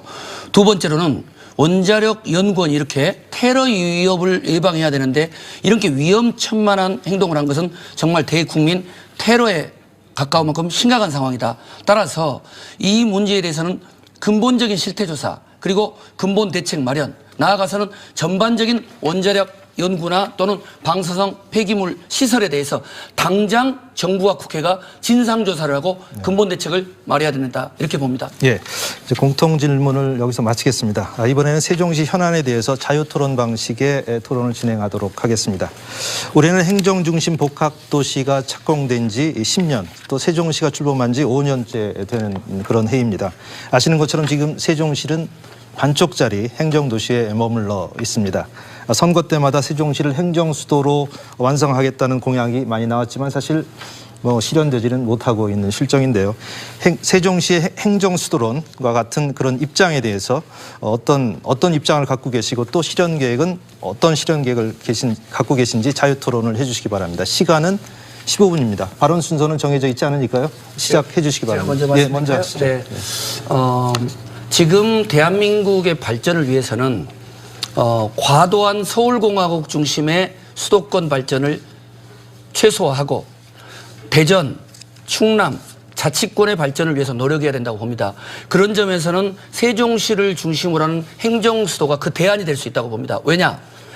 세종시를 중심으로 해서 행정수도로 발전을 시키게 되면 수도권의 과도한 규제를 완화시킬 수가 있습니다. 그래서 그 규제에 묶여있는 여러 수도권의 발전을 할 수가 있고 또 이 세종시가 충남, 충북을 아우러내는 전국 지방자치 개헌의 중심적인 허브 역할을 할 수 있다고 봅니다. 그래서 잠깐 항상 준비했던 또 판넬을 준비하고 이 판넬이 있으면 또 다른 후보님들도 토론에 도움이 될 것 같습니다. 우선은 세종시를 명백히 행정수도로 하는 개헌을 추진해야 되는 거고요. 그리고 청와대, 그다음에 국회, 또 총리실이 이 세종시로 이전해 와야 된다고 봅니다. 그 외에 여러 가지 서울로부터 세종을 잇는 SOC 건설이 집중적으로 추진이 돼야 된다고 봅니다.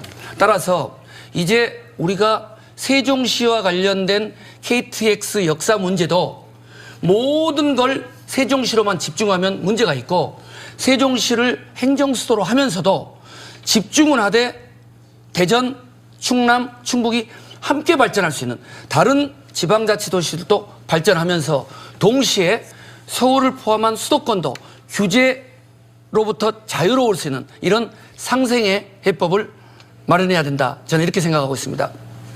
제가 먼저 할까요? 먼저 하시죠. 네. 네. 우리 행정수도 이전과 관련해서는 참여정부 때 많은 분들이 노력했습니다만 관습헌법이라고 하는 해괴한 논리 때문에 결국은 좌절됐습니다. 제가 직업이 변호사이기도 한데 관습헌법 얘기는 그때 헌재 판결문 보고 처음 알았습니다. 헌법에도 관습헌법이 있을 수 있구나. 잘못된 거였죠. 그때 당시에 그 헌재에 그 잘못된 결정이 없었다면 이제 행정수도는 옮겼을 것이고 그 국토균형발전이라고 하는 것은 현실적인 첫 발자국을 띄었을 것 같은데 참으로 안타깝습니다. 전 세계적으로 보면 행정수도와 경제수도가 분리되는 추세입니다.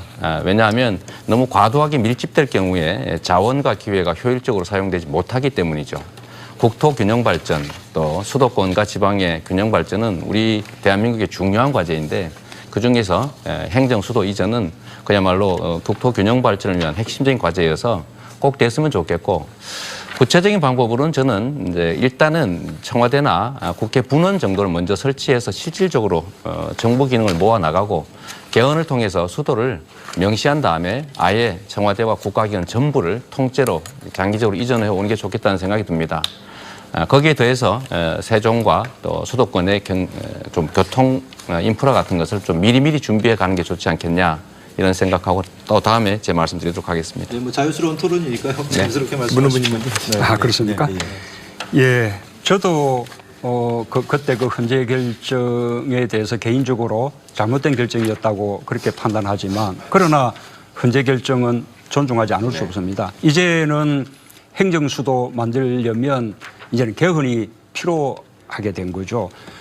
그래서 우리가 지금 논의하고 있는 그 개헌 과제 속에 행정수도를 위한 개헌 과제도 포함시킬 필요가 있는데 이 개헌 과제가 그것만 있는 것이 아니라 중앙권력구조 개편이라든지 지방 분권을 강화하기 위한 개헌이라든지 또 기본권 확대를 위한 개헌이라든지 개헌 과제가 많이 있지 않습니까? 그래서 행정수도에 대해서 국민들의 동의를 받아내려면 저는 그 이전에 실질적인 행정 중심 도시로 완성시키는 것 그것부터 먼저 선행돼야 한다고 생각합니다. 행자부, 미래창조과학부 마저 세종시로 이전시키고 국회 분원 설치하고 대통령도 세종시로 내려가서 장관들 만나고 또 공무원들 만나고 업무 보고도 받고 이런 식으로 세종시의 행정 중심 기능을 자꾸 높여가다 보면 이제는 행정 수도에 대한 국민들의 동의가 모아지지 않을까 그렇게 기대하고 또 그런 방향으로 노력해내야 우리가 행정 수도를 완성할 수 있다 그렇게 생각합니다. 네. 새 후보님 말씀 들으니까 잘 될 것 같습니다. 어느 분이 대통령 되시더라도 세종시의 행정수도 완성에 대해서는 다 한 목소리를 내주셔서 저도 매우 뿌듯하게 생각을 합니다. 저는 이미 지난 노무현 정부 시절에 이 행정수도 이전에 대해서 그 당시에 한나라당이었나요? 새누리당이 반대를 하고 수도권 단체장들이 반대를 했습니다. 저는 근데 경기도 도지사님하고 이미 행정수도를 이전을 마무리하자고 제1 공약으로 이미 합의를 해서 발표를 했습니다. 그래서 이런 어떤 그 반대하시는 분들을 충분히 설득해냈다는 말씀을 첫 번째로 좀 드리고 그리고 이 행정수도의 이전의 개헌 문제로 마무리하자는 것에 대해서도 아마 우리가 다 의견이 일치할 것 같습니다. 행정수도의 이전에 대한 가장 걸림돌이 되었던 이 관습 헌법재판소의 판결을 극복하는 길은 자치분권 헌법 개헌 시 수도에 대한 명문 규정을 둠으로써 이 세종시 수도를 마무리 접으자 이렇게 말씀을 드리고 그 이전에라도 제2 국무회의와 같은 형태의 지사들과의 협의체를 좀 더 강화해서 세종시가 명실상부하게 정부 기능의 중심이 됨으로써 세종시가 행정수도로서 국민들께 넓은 공감을 얻어내는 과정을 밟도록 하겠습니다.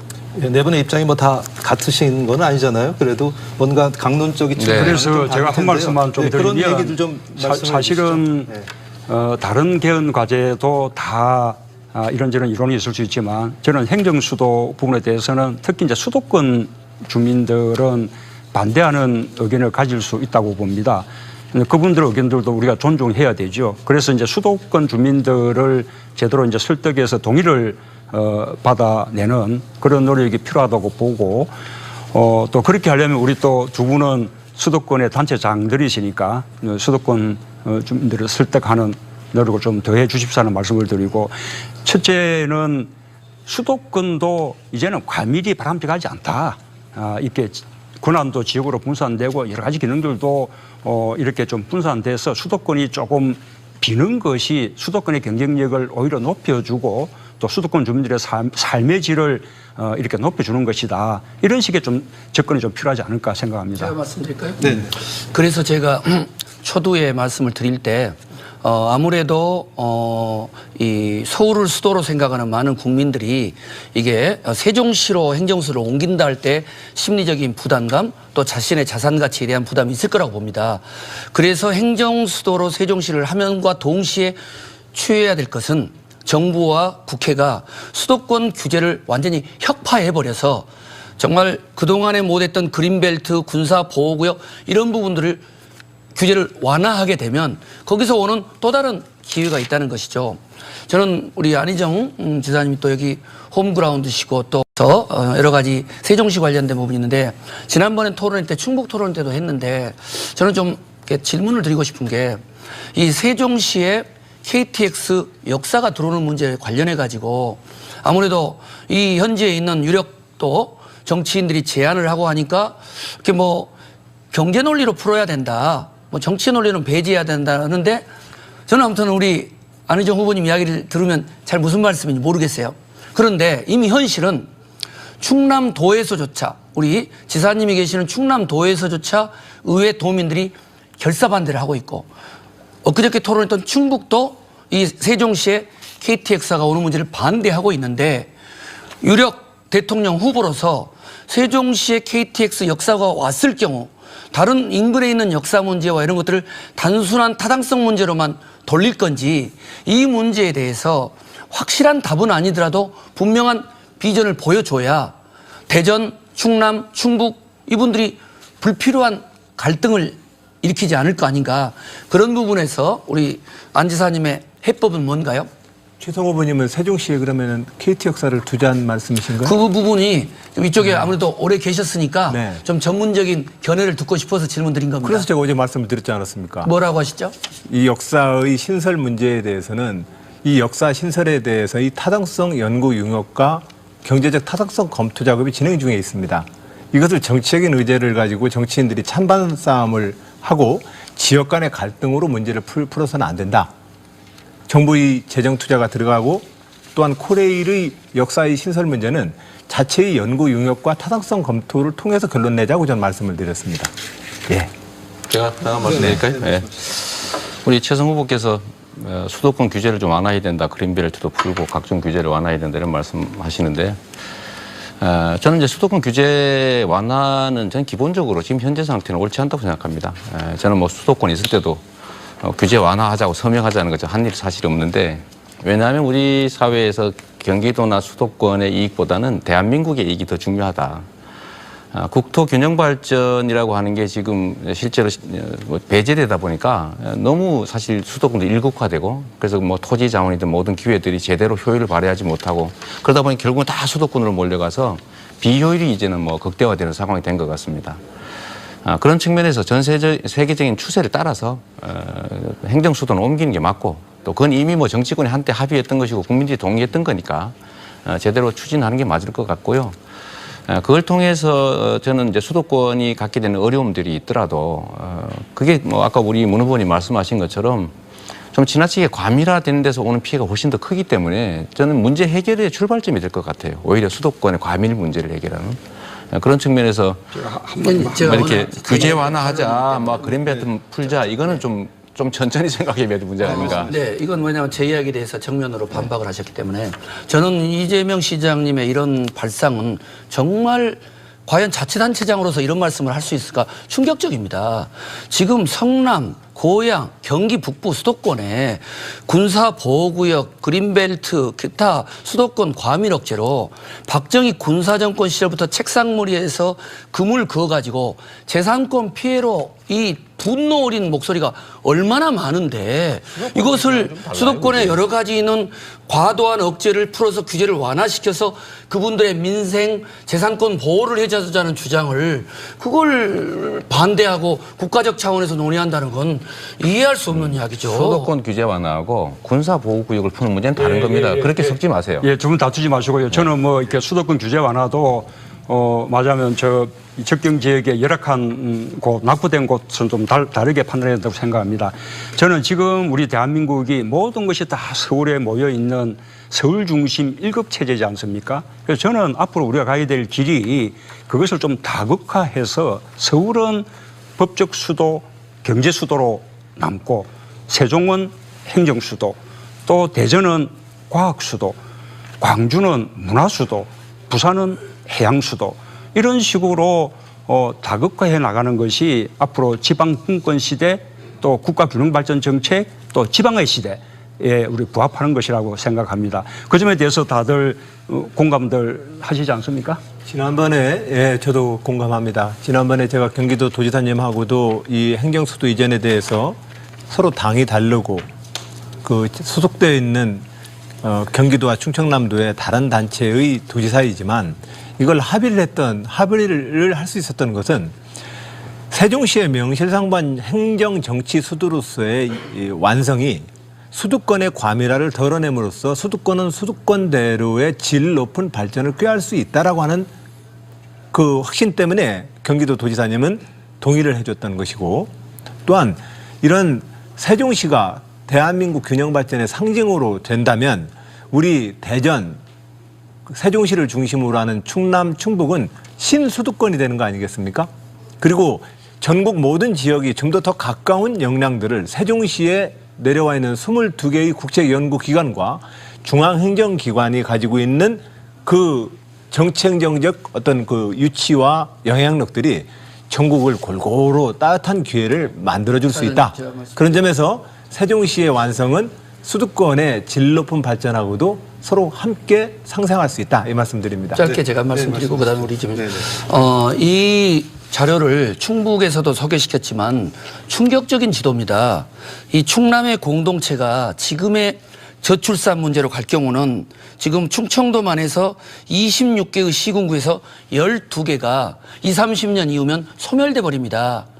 이 저출산의 문제, 고령화 문제, 농촌 문제를 풀지 않으면 심각합니다. 근데 여기에서 세종시가 또 다른 여기에서의 행정복합수도로 된다고 해서 여기가 블랙홀처럼 빨아들여 버려가지고 충북, 충남 다른 도시가 다시 공동화 현상이 나타나게 되면 문제가 있는 겁니다. 그렇기 때문에 수도권의 규제 완화, 그리고 행정수도로서의 세종시, 인근 충청도 지역의 발전에 대한 국가 운영에 대한 종합적 마인드가 꼭 필요한 것이죠. 맞아, 말씀하십시오. 네, 말씀하시죠. 지금 12초 정도 남았는데. 네, 뭐 그래도 양보하는 게 나을 것 같습니다. 네. 말씀 진행하시죠, 이제. 그러면 주도권 토론으로 넘어가도록 하겠습니다. 이 주도권 토론, 한 후보가 주도권을 갖고 상대 후보에게 묻고 답변을 또 듣는 시간인데요. 후보별로 주어진 시간은 8분입니다. 근데 반드시 이 세 후보에게 한 번씩은 다 질문을 하시도록 했으면 좋겠습니다. 순서에 따라서 안희정 후보께서 먼저 주도권을 갖고 진행해 주시기 바랍니다.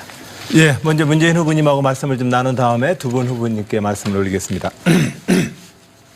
어제 그 호남에서의 국민의당 경선은 굉장히 우리 모두에게 여러 가지 의미에서의 충격을 줬습니다.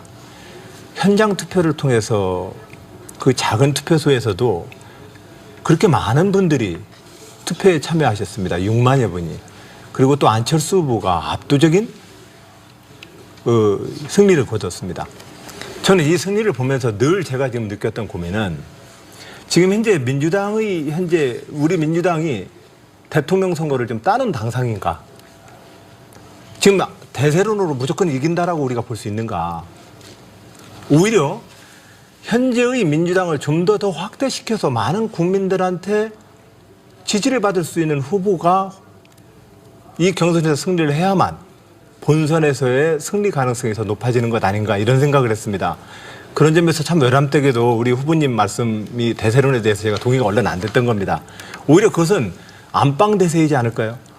그리고 어떻게 보면 셀프 대세 같습니다. 그런 점에서 더 많은 국민들에게 호감과 안정감을 주고 있는 후보로 당원들과 지지자들이 이 후보를 결정하는 것이 민주당의 가장 확실한 정권 교체 승리의 길 아니냐 이렇게 생각하는데 후보님 어떻게 생각하십니까? 그렇습니다. 저는 아마 우리 당 호남 경선에서는 그보다 뭐 훨씬 많은 분들이 이렇게 투표에 참여할 것이라고 그렇게 예상이 되고요. 그다음에 한편으로 지금 뭐 정권 교체는 그냥 뭐 다 되는 거다.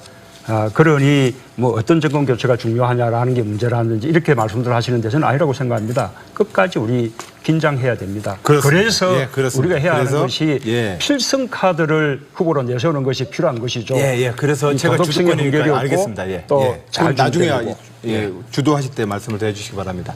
예, 저는 어떤 이 불안한 대세론으로는 안 된다. 가장 넓은 국민들에게 또 외연과 지지를 확대할 수 있는 후보가 우리 당의 후보로 돼야 된다. 이렇게 말씀을 우선 드립니다. 어제 나눴던 말씀 중에서 한 가지만 더 좀 여쭙고자 합니다. 한미 FTA와 관련되어서 저는 이명박 정부 들어서 이 한미 FTA를 폐기, 재협상해야 된다라고 주장했을 때 그리고 우리 당의 많은 우리 열린우리당 출신의 우리 당 선배들이 한미 FTA 협정은 신자유주의에 물든 잘못된 협정이라고 공격을 하면서 이제 우리가 여당이었을 때 추진했던 한미 FTA를 야당이 된 순간 이명박 정부를 공격하면서 그것을 폐기하거나 재협상하자고 주장했습니다. 안희정 후보님 네. 조금 잘못 알고 계신데 네. 우리 당이 한미 FTA의 폐기를 당론으로 정하거나 그다음에 무효화를 당론으로 정한 적이 없습니다. 아닙니다. 우리가 재협상을 얘기했습니다. 예. 참여정부 때도 예. 한미 FTA에서 반대했던 분들이 계셨듯이 네. 일부 분들이 그렇게 말씀을 하셨고 우리 당의 당론은 일부 독소 조항에 대해서 재협상을 요구하자는 이야기였고 그것은 한미 FTA 체결에 대해서 인정하고 존중한다는 뜻이 알겠습니다. 그런 전제되어 있는 취지셨군요. 것이죠. 저는 예. 참여정부의 정책에 우리가 합의하고 우리가 결론 내었던 것을 우리가 야당이 되어서 여당이었을 때의 입장을 뒤집는 우리가 합의를 체결해 놓고 그거 잘못된 협상이라고 다시 독소조항 재협상을 해야만 된다라고 우리가 야당일 때는 이명박 정부의 발목을 잡은 꼴이 돼버렸습니다. 그런 측면에서는 그것은 여당일 때의 주장과 야당일 때의 주장을 아주 무언칙하게 뒤집는 주장 아니었을까요? 우리가 보다 더 나은 FTA를 위해서 재협상을 요구하는 것은 우리의 권리입니다. 미국은 지금 재협상을 한번 했었고 간절하지 않았습니까? 지금 트럼프 대통령이 또 재협상 요구한다는 거 아닙니까? 우리는 왜 재협상을 할 수 없다고 말씀하시는 아닙니다. 겁니까? 저는 우리 그 논점은- 참여정부가 체결한 거기 기본적으로 때문에 우리는 그 금과옥조다 이렇게 말씀하시면 안 되는 것이죠. 아닙니다. 기본적으로 지금 제가 주장하고 싶은 것은 그래서 우리가 특별하게 재협상을 요구했던 내용이 뭐죠? 우리가 이명박 정부는 관심이 없었죠.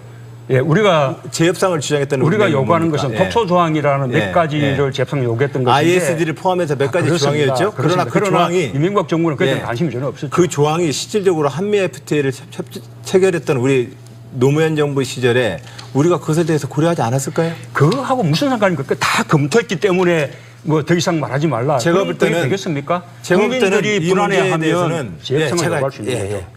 제가 이것을 자꾸 문제 제기를 하는 이유는 대한민국 정치가 여당일 때 자기가 주장했던 것을 야당이 하면 뒤집어 버립니다.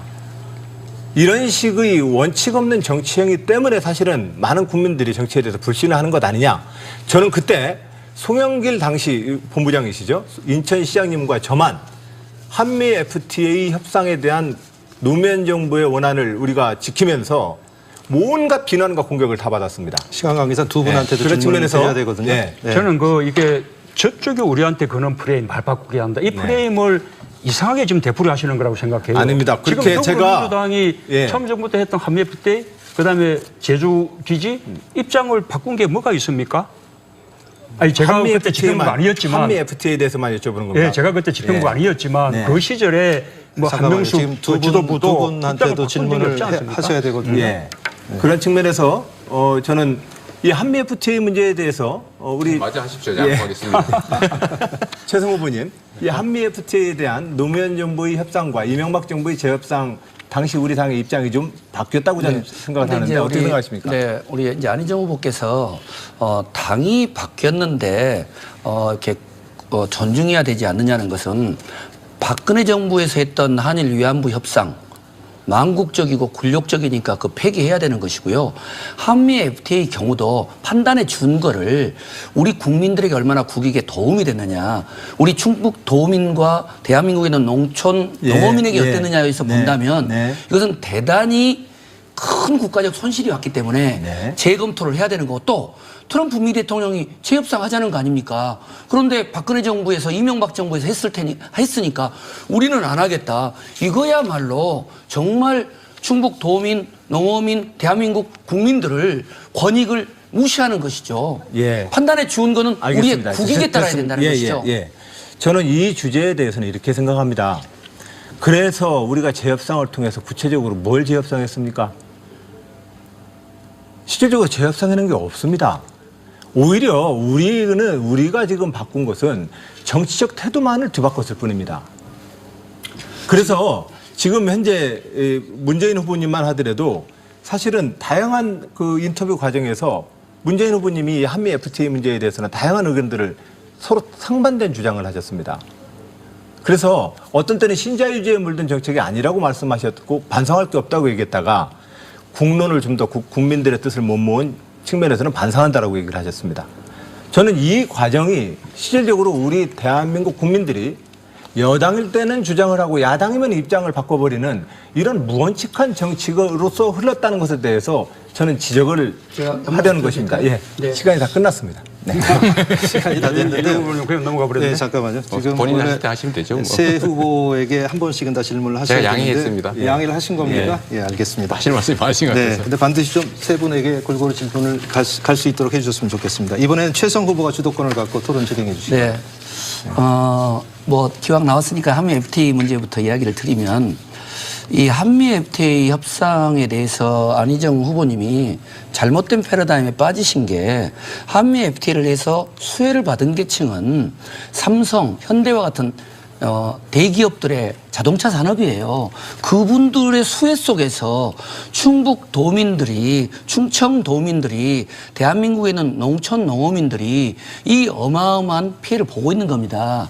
자, 한미 FTA 5년차 농축산물의 무역 적자가 64억 달러고요.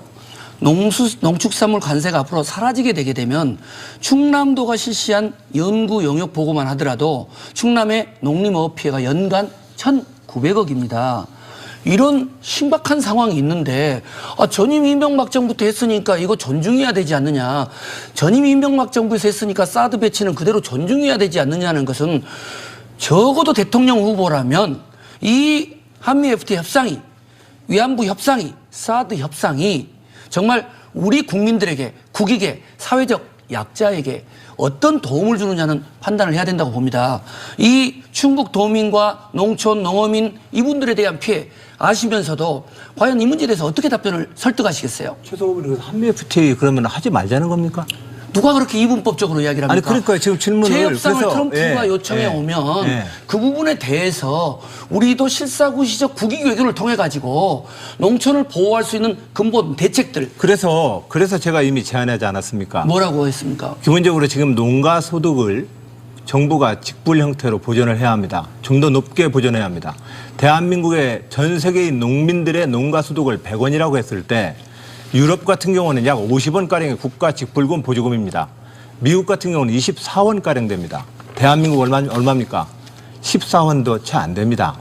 그런 점에서 저는 이미 농가 소득 보전에 대한 국가의 재정 확대를 계속해서 주장해 왔습니다. 그리고 이 문제에 대해서 한미 FTA에 대한 논점과 이 농가의 소득에 대한 저의 이 농가 소득 보전을 위한 이 지원책은 국제 외교 통상의 문제와 국내의 문제이기 때문에 분리해서 봐야 합니다. 어쨌든 우리 이제 안 후보님하고 9차례 토론을 하다 보면 대단히 고집이 세신 것 같아요. 자유한국당과의 대연정 또 선한 의지 이런 프레임에 딱 갇히시면 조금 상황을 객관적으로 못 보시는 것 같아요. 아니, 근데 그건, 예. 기존에 있는 정부 간 합의를 존중하는 건 저도 외교 분야에 있었기 때문에 인정하지만 그것이 위안부 협상처럼 때로는 또 사드 협상처럼 대단히 중요한 문제가 나올 때는 대한민국 국민과 국익적 관점에서 재협상 문제를 판단해야지. 최성호 자, 후보님의 제가 지금 주도 그 말씀은, 발언이니까 예, 예. 조금 이따 하시고 우리 이재명 이제 후보님께 질문 좀 드리겠습니다. 하시죠. 아니, 그렇게 자, 말씀하시고 답을 안 드시면 어떡합니까? 조금 이따 제가 주도니까 좀 또 우리 자, 본인 발언권 쓰실 때 하시고 아까 이재명 후보님께 제가 이제 이 네. 성희롱 문제, 성폭행 문제, 성범죄 문제는 네. 정말 대한민국의 심각한 문제입니다. 그래서 이것을 예방교육 대책을 이야기를 하셨는데 답변이 뭐 경찰 인력, 시민 뭐 순찰대 이것은 이제 어떤 이 어떤 사법적 측면인데 이러한 거 외에 예방 교육이라든가 실질적인 성범죄에 대한 대책 이런 부분들은 성남시에서도 많이 하셨을 텐데 그에 대한 어떤 대통령 후보로서의 공약은 없습니까? 뭐 기본적으로 이제 혐오 범죄를 막기 위한 이제 문화를 바꾸는 뭐 교육 사업이라든지 뭐 이런 것도 중요하죠. 지금 각 분야에서 이루어지지 않습니까? 특히 이제 성평등 의식을 좀 심는 거. 양성평등이 아니라 상대를 약자에 대한 우리 사회가 이제 갑질 문화가 정말 광범위한 사회이기 때문에 그런 문화들을 고쳐나가기 위한 노력들이 실질적으로 많이 필요하긴 합니다. 그런데 그건 상당한 많은 시간이 필요하죠. 네. 투자도 많이 필요하고. 그러나 직접 예를 들면 지금 말씀하신 범죄 행위이기 때문에 예를 들면 성범죄 그중에서도 뭐 강력범죄야 당연히 경찰력 강화를 통해서 치안 강화를 통해서 해결하는 게 맞고 두 번째로 예를 들면 뭐 직장 내 성희롱 문제라든지 이런 문화에 좀 가까운 측면들의 문제들은 철저한 관리 감독, 네. 노무 관리, 또 뭐 예를 들면 교육 뭐 이런 것들을 통해서 그렇죠. 개선할 수밖에 없죠. 지금 뭐 네. 우리 자치단체장 해보지만 네. 공직 내에서도 성희롱 문제가 많이 발생하고 있고 또 미성년자에 대한 성폭행 또 어떤 이 중범 이 문제가 우리 자라나는 청소년 그리고 또 우리 여성들에게 있어서는 너무너무 중요하기 때문에 저희 고양시 같은 경우는 적어도 성남시에서도 마찬가지인 것 같은데 성범죄와 관련해서는 완전히 원 스트라이크 아웃제를 실시를 하고 있습니다. 이 문제는 앞으로 대단히 국가적인 이런 공약으로 중요하다는데 그 부분에 대해서는 뭐 동의를 하시겠죠? 뭐 당연히 하죠. 지금까지 이제 단순한 관행으로 얘기해 왔던 것들이 이제 인권의식의 향상으로 여성들 같은 경우는 수치심을 느끼거나 실질적인 피해로 인정되는 경우가 많기 때문에 사실 의식이 바뀌어야 됩니다. 그러니까 문화가 바뀌고 있는데 오래된 그야말로 직장 생활하던 분들은 적응이 안 되고 있는 거죠. 그런 건 결국은 뭐 그런 격차와 지체를 문화적 교육이라든지 상담이라든지 이런 뭐 그런 걸 통해 해결할 수밖에 없습니다.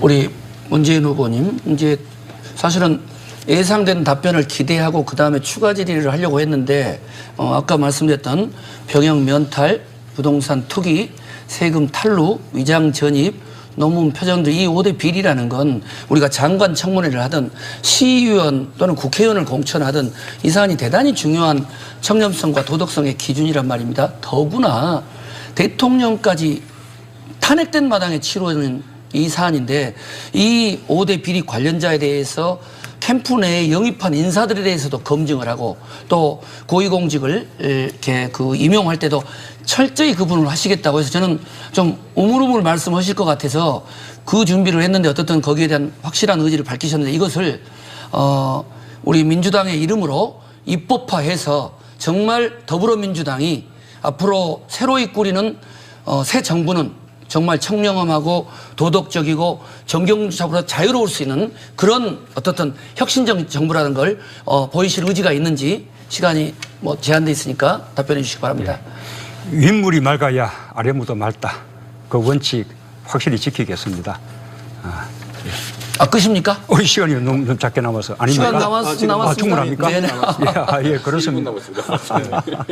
예, 그렇습니다. 지금 우리가 주정 과제가 적폐청산, 그래도 짧게 마무리해 주셔야 제가 또 마무리. 부정부패 청산, 또 정경유착 고리 끊고 이런 거 아니겠습니까? 이게 다음 정부는 포용하고 화합해야 되지만 그 밑바닥은 도덕적이고 개혁적이어야 한다고 생각합니다. 그런 기준에서 아까 말씀하신 그런 검증 기준들 확실히 지키겠다고 제가 공약을 이미 했다는 것을 말씀드립니다. 나중에 입법화도 하시겠다는 말씀 아닙니까? 예, 인사검증법 제가 좋습니다. 공약했죠. 예. 네, 저는 우리 뭐 대전 또 충남 또 이 세종시 시민 여러분, 도민 여러분, 지금 우리가 하는 이 경선 토론은 뭐 앞으로 본선에서 당연히 검증돼야 될 것이고 또 이미 진행되고 있습니다. 대통령 탄핵 이후에 새로운 대통령 정말 청렴하고 또 정직하고 정경유착으로부터 자유로운 그런 멋진 대통령, 세월호 아이들로부터 존경받을 수 있는 촛불 우리 청소년으로부터 존경받는 그런 대통령 됐습니다. 뽑고 싶다. 네, 이번에는 이재명 후보가 주도권을 갖고 토론 네. 진행해 주시기 바랍니다. 저는 오늘 주도권 토론의 주제를 좀 정치인의 신념과 가치, 일관성 이런 걸 한번 얘기해 보려고 합니다. 아까 우리 최선 후보께서 우리 안 지사님 고집세다 이렇게 표현하셨는데 저는 신뢰라고 보고요. 저는 안 지사님, 안 후보님 자기가 가진 생각 투철하게 지키고 관철하는 전 정말 존경합니다. 약간 저하고 방향이 다를 뿐이지 다르다고 해서 틀린 건 아니지 않습니까? 그리고 또 한 가지 제가 최성 후보님한테 이 말씀 한번 드려볼게요. 저 오늘 보니까 다들 이렇게 세월호 배지들을 다 달고 나오셔서 일면 다행이다 생각합니다. 필요할 때는 뗐다가 붙였다가 이러는 그런 거. 식으로 매도하시면 안 되고요. 매도 잠깐 계십시오. 가슴에 있는 제가 세월호가 얘기하고 중요한 것이지. 저는 자, 위안부 방해하지 의원님 마시고. 그건 방해하지 마십시오. 모욕적인 이야기잖아요. 방해하지 지금 마시라니까요. 세월호가 인양되고 있는데 제지 좀 해주시고요. 세월호를 주도권을 행사하십시오. 이용한다는 말씀을 하시면 안 되죠. 말을 제가 한 걸 들으십시오. 네. 제가 주도하지 네. 않습니까? 네. 방해하지 마시고요. 앞으로도 저는 이 문제에 대해서 정치적 이해득실 이런 거 따지지 마시고 그냥 계속 좀 그렇게 가주시면 좋겠다. 이 문제 해결될 때까지 이 말씀 먼저 드리고 싶습니다. 근데 말씀은 좀 사과하셔야 되지 않겠어요? 그냥 말씀하십시오. 세월호 네. 배지를 통해서 차고 안 차고를 세월호를 이용했다고 이용했다고 하지 말씀하셨습니까? 않았습니다. 일관성을 얘기한 겁니다. 일관성. 아니 그러면 저는 그 이전에는 위안부 피해자 어머님들 배지를 찬 건 내가 갖는 나름대로 사회적인 약자에 대한 주도권을- 배려인데 지금 답변하고 그것을 있어요. 네, 답변하시는 그것을 겁니다. 네, 주도권. 이렇게 공개적인 자리에서 배지 한두 번 안 찼다고 해가지고 세월호를 그때그때 시비에 편승한다고 자, 말씀하시는 건 일관성 그건 있으면- 동료 후보에 대한 예의가 아니죠? 일관성 있으면 좋겠다 그 말씀드렸고요. 이제 질문은 뭐 다 됐으니까 답하셨고요. 문재인 후보님한테로 제가 또 넘겨서 이 말씀 한번 드려보겠습니다. 전에 저보고 말꼬리 잡는다 이런 표현을 하셔서 그것도 일종의 네거티브거든요. 저는 정책에 대해서 질문을 계속한 것이지 좀 이해가 안 되니까 그런 말씀 한번 드리고 싶고요. 네거티브라고 하는 게 네거티브다 이 말씀 하나 드리고 싶은데 제가 이 말씀 왜 드리냐면 사실 우리 문재인 후보님께서는 호위무사라고 평가받으신 최성 후보에 대해서 문제를 삼으셨어야지 안희정 후보에 대해서 네거티브 문제를 삼으시면 안 됐다고 생각합니다. 저는. 어떻게 생각하십니까? 저는 네거티브는 우리 이재명 후보님이 토론장에서는 제일 심하게 하신 것 같고 호위무사라는 게 어떤 그런데 표현이죠? 오히려 화는 또 우리 안희정 그런 후보님이 많이 평가가 내신 것 있다고요. 같아요. 네. 인터넷에 많이 나오잖아요.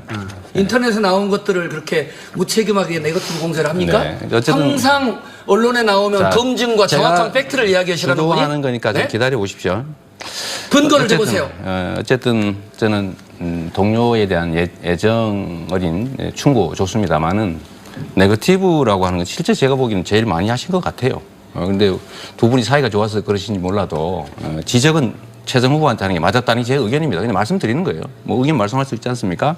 그런 방식의 자, 대화가 그다음에 제가 선거 전략에 마저 도움이 진행하겠습니다. 된다고 생각하십니까? 우리 문재인 후보님 준비된 대통령이시죠. 또 검증도 다 되셨고 또 일자리 대통령 말씀 많이 하시니까 저는 이게 핵심적인 가치라고 봐서 여기 대해서 계속 질문하지 않을 수가 없습니다. 일자리 먼저 말씀드리면요. 81만 개, 이제 어제도 말씀드렸으니까 검토해 보셨을 것 같아요. 81만 개 중에 17만 개는 새로 생기는 게 맞습니다. 그래서 2조 4천억이 든다는 것이고 나머지 64만 개는 기존에 있던 위탁된 것들을 좀 질을 개선하는 거다라고 하니까 이미 있는 일자리를 질을 개선하는 거니까 신규 일자리는 아니지 않습니까? 그 정책을 발표한 사람이 전대 왜 제 말을 듣지 않고 그러면 어디서 봤습니까? 설명을 자, 해보십시오. 보십시오. 네, 그럼. 아까 17만 개는 우리 이제 공무원 일자리니까 그건 그렇습니다. 당연하고요. 우리 이제 공공부문 일자리도 우리들의 다 공통 공약이잖아요. 네. 공공의료 확대하겠다, 공공어린이집 또 공공유치원 확대하겠다. 네.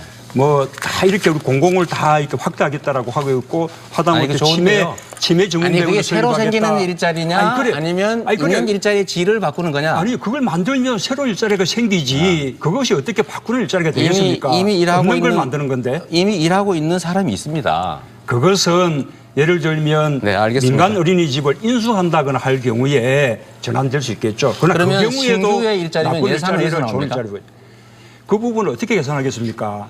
아니, 제가 계산하지 못하는 것이 어떻게 이재명 아니, 후보는 그래서 묻는 겁니다. 계산해가지고 64만 나머지 64만 개가 다 바꾸는 거다 이렇게 어떻게 말씀하세요? 아니 64만 개 일자리 만드는데 예산 얼마 듭니까?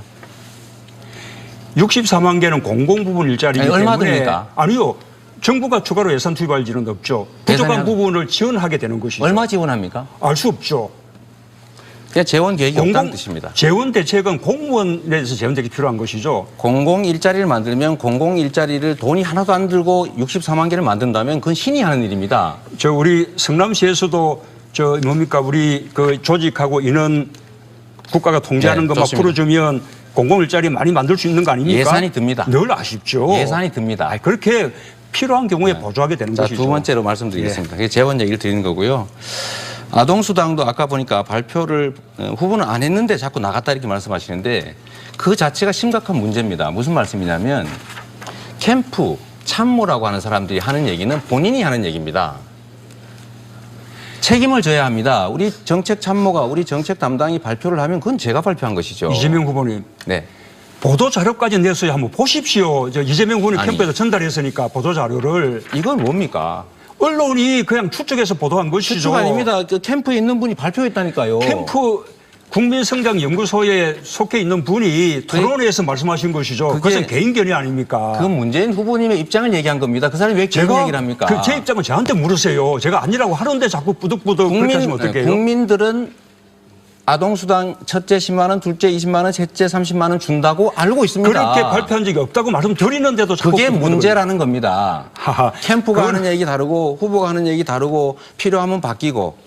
국민성장연구소에 계시는 김연명 교수님이 토론회 때 말씀하신 거예요. 아니 후보님을 대신해서 한 얘기 아닙니까? 아닙니다. 그럼 개인 얘기를 거기서 왜 합니까? 김연명 개인 교수죠. 네, 알겠습니다. 그럼 국민들이 판단하시겠죠. 또 한 가지 이런 거 있는데요.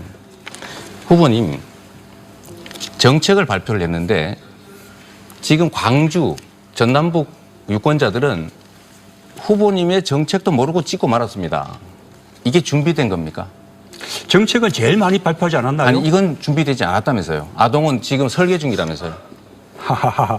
지금 우리가 본선도 남겨두고 있는데 지금 우리 경선 단계에서 모든 정책이 다 총정리 발표가 됩니까? 아동 노인 제가 부분 이재명 후보님보다는 훨씬 많은 정책을 발표했을걸요? 정치하지 많은 못한 분야에 거죠. 지방 예를 들면 정책까지. 아니 그런 좋은데 재원이나 실현 가능성이 확실치 않다는 말씀을 드리는 거예요. 결국은 우리의 민주당 경선 참가인들은 문 후보님의 아동 노인 정책을 모르고 결국 찍고 말았다. 그러니까 지금까지 왜 준비를 안 하셨냐 이 말씀 드리는 거예요. 마지막으로 제가 우리 안 지사님한테 마지막 드려야 되니까 죄송합니다. 감사합니다.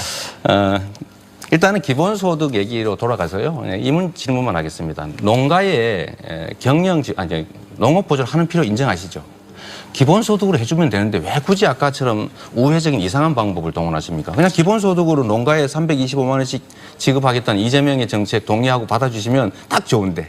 예, 기본소득제를 43조 원을 쓰게 되면 그 정말로 그 제도는 다른 복지제도에 대한 정비 없이 그 제도를 우선 쓰기는 좀 어렵다는 게 제 저는 생각입니다. 가능합니다. 예, 네. 그래서 기존의 복지제도에 대한 정비와 함께 기본소득제는 검토돼야 된다 저는 그렇게 생각합니다.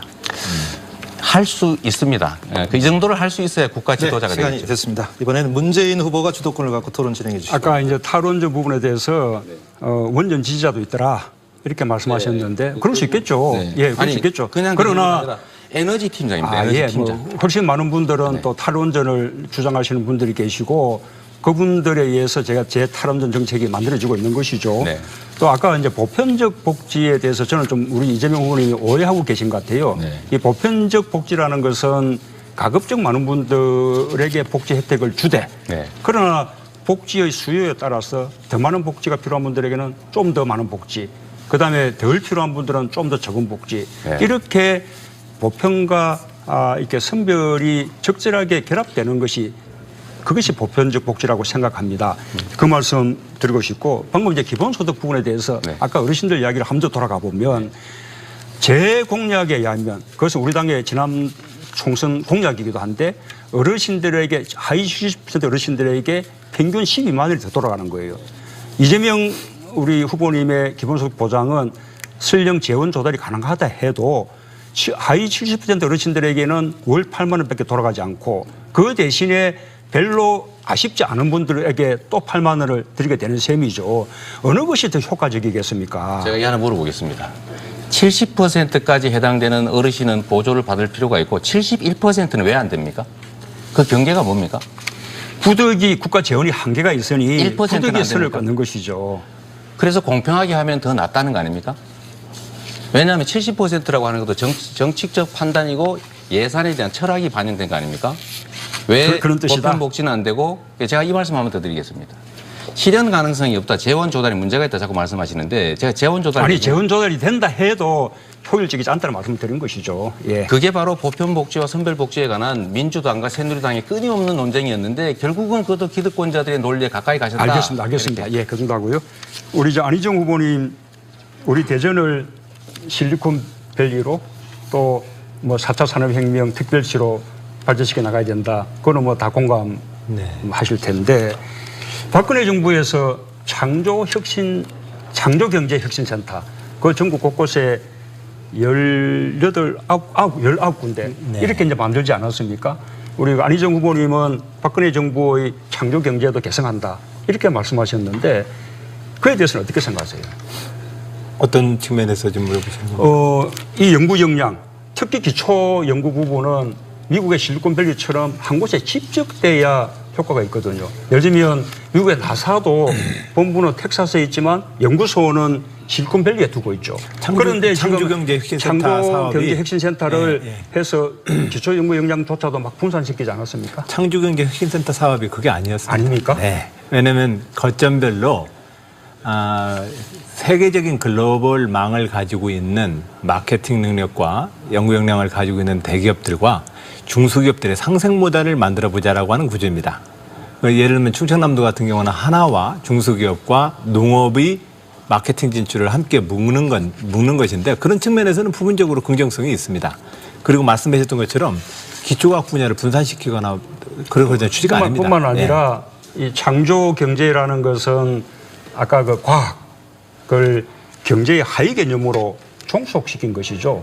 그래서 과학의 R&D 자금도 기재부에서 지금 문제적인 배분을 하고 그래서 이 특히 기초 연구에 대한 R&D는 과학 기술인들이 주도해서 배분하고 또 연구도 과학 기술인들이 주도하는 연구가 돼야 되는데 그렇습니다. 지금은 기재부의 요구에 의해서 단기 실적 과제에 급급하잖아요. 그것이 창조 경제 형태로 나타나고 있는 거 아닙니까? 그래서 그것이 제가 올바른 방향이겠습니까? 그래서 창조경제혁신센터의 사업은 그게 아니라는 말씀을 좀 드립니다. 그건 현장에서 제가 도지사를 하고 있으니 제 말을 그냥 믿으시면 됩니다. 그 사업 내용 그런 거 아닙니다. 그렇게 하고 국가 과학기술에 대한 R&D 자금에 대해서는 저도 똑같이 기획, 평가에 대해서 좀 더 과학기술계의 지도자들이 R&D 자금과 과학기술 자금을 조정 계획하고 다만 평가와 감사만 따른 기구로서 견제할 수 있는 구조로 만들자라고 제안하고 있습니다. 그래서 창조경제혁신센터의 사업들이 문제가 기초과학 연구 역량의 분산으로 나가는 것은 아닙니다. 기본적으로 이명박 박근혜 정부에서 우리 그 과학기술 그 부분, 특히 기초연구 이 부분에 국제적인 경쟁력이 크게 떨어진 것은 사실이잖아요. 네. 예, 그런 부분도 반성하고 넘어가야 되는 거 아닙니까? 그러니까 제가 잘하는 것은 개성한다고 그러지 못하는 걸 개성한다고 그랬습니까? 문후부답지 않습니다, 질문이. 그리고요, 제가 아까 말씀드린 것처럼. 좋습니다. 요거는 또 우리 최승호 후보님 또 기람 드려야 되니까. 그래요. 네. 자, 우리 최승호 후보님, 이 제 대정 공약 속에 어린이 재활병원 공공으로 설립하겠다는 그 공약이 들어있습니다. 지금 어린이 재활병원이 일본에 한 200군데 되는데 우리나라는 서울에 딱 한 곳밖에 없어요. 그래서 한꺼번에 그렇게는 안 되더라도 적어도 한 몇몇 거점에는 어린이 재활병원이 설립돼야겠다. 그것이 또 공공이 역할을 해야겠다. 이렇게 생각하는데 뭐 대체로 동의하시겠죠? 네. 아니, 뭐 답변 좀 드릴까요? 네. 지난번에 어르신 치매병원 이야기할 때도 동일한 말씀을 드렸는데요. 어르신들의 치매뿐만이 아니라 어르신들의 종합적인 이런 질환들을 좀 전문적으로 다룰 수 있는 어르신 전문병원이 필요한 것처럼 저는 어린이 재활병원도 오늘 지금 이 세월호가 견인되고 있는 이 순간에 정말 어린이들, 우리 청소년들을 위해서 그분들의 그 아이들의 건강 또 그들의 여러 가지 또 어떻든 아픈 학교 내에서의 학교 폭력의 문제 그리고 입시 지옥에 살고 있는 그들에게 꿈과 희망을 줄 수 있는 어린이와 청소년 지원센터 이런 부분들 속에서 재활병원도 필요하다고 보고요.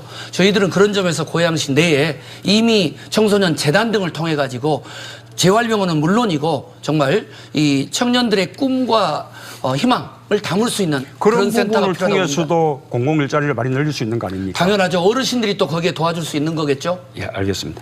우리 안희정 의원이 아까 못한 이야기 약간 저는 뭐 여유가 그냥 생겼으니 덤으로 물어보신 것 같은데요.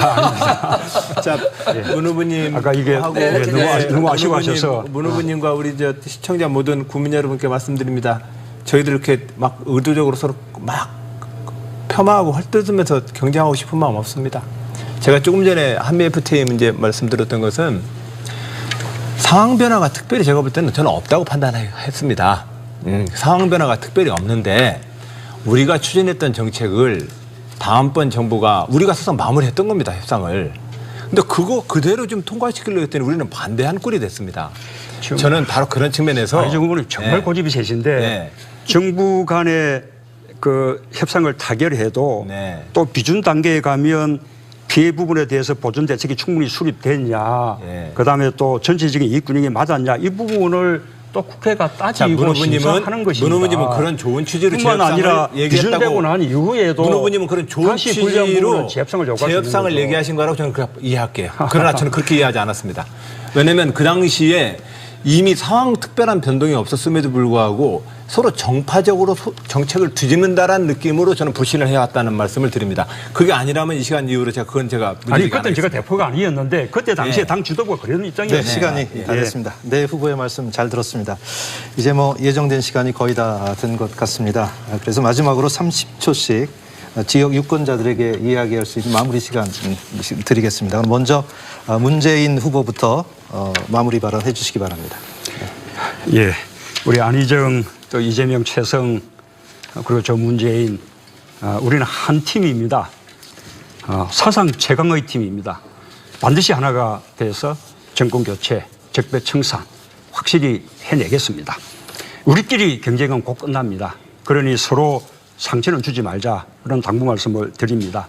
어떤 일이 있어도 하나가 돼서 반드시 정권 교체하고 완전히 새로운 대한민국 만들어내겠습니다. 저 문재인이 앞장서겠습니다. 필승카드 문재인 함께 주십시오. 네, 알겠습니다. 안희정 후보 마무리 발언해 주세요. 네. 예, 저는 지난 7년 동안 가장 보수적인 지방에서 충청남도 도지사로서 가장 성공적으로 도정을 이끌어왔습니다. 기존의 진보와 보수를 뛰어넘어서 도민들을 단결시켰습니다. 대한민국의 새로운 저는 리더십이 필요하다고 생각합니다. 그 결과 현재 저는 가장 넓은 국민들께 많은 국민들께 사랑받고 있습니다. 가장 확실한 정권 교체 카드 저 안희정입니다. 지지와 응원 부탁드립니다. 네, 이번엔 최성 후보 마무리 발언해 주세요. 세월호가 인양되고 있습니다.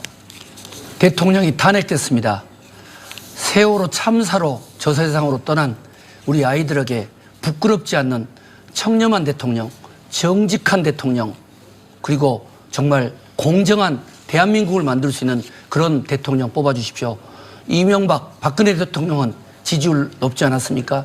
진정으로 청렴하고 위기에 대한민국을 이끌 수 있는 그런 대통령 꼭 선택해 주셔야 대한민국의 미래가 있고 우리 아이들에게 부끄럽지 않습니다. 마지막으로 이재명 후보 마무리 발언해 주세요. 네, 우리 문재인 후보께서 말씀하시는 것처럼 우리는 한 팀 맞습니다. 이 중에 누가 후보가 되든 나머지 사람들은 최선을 다해서 도울 겁니다.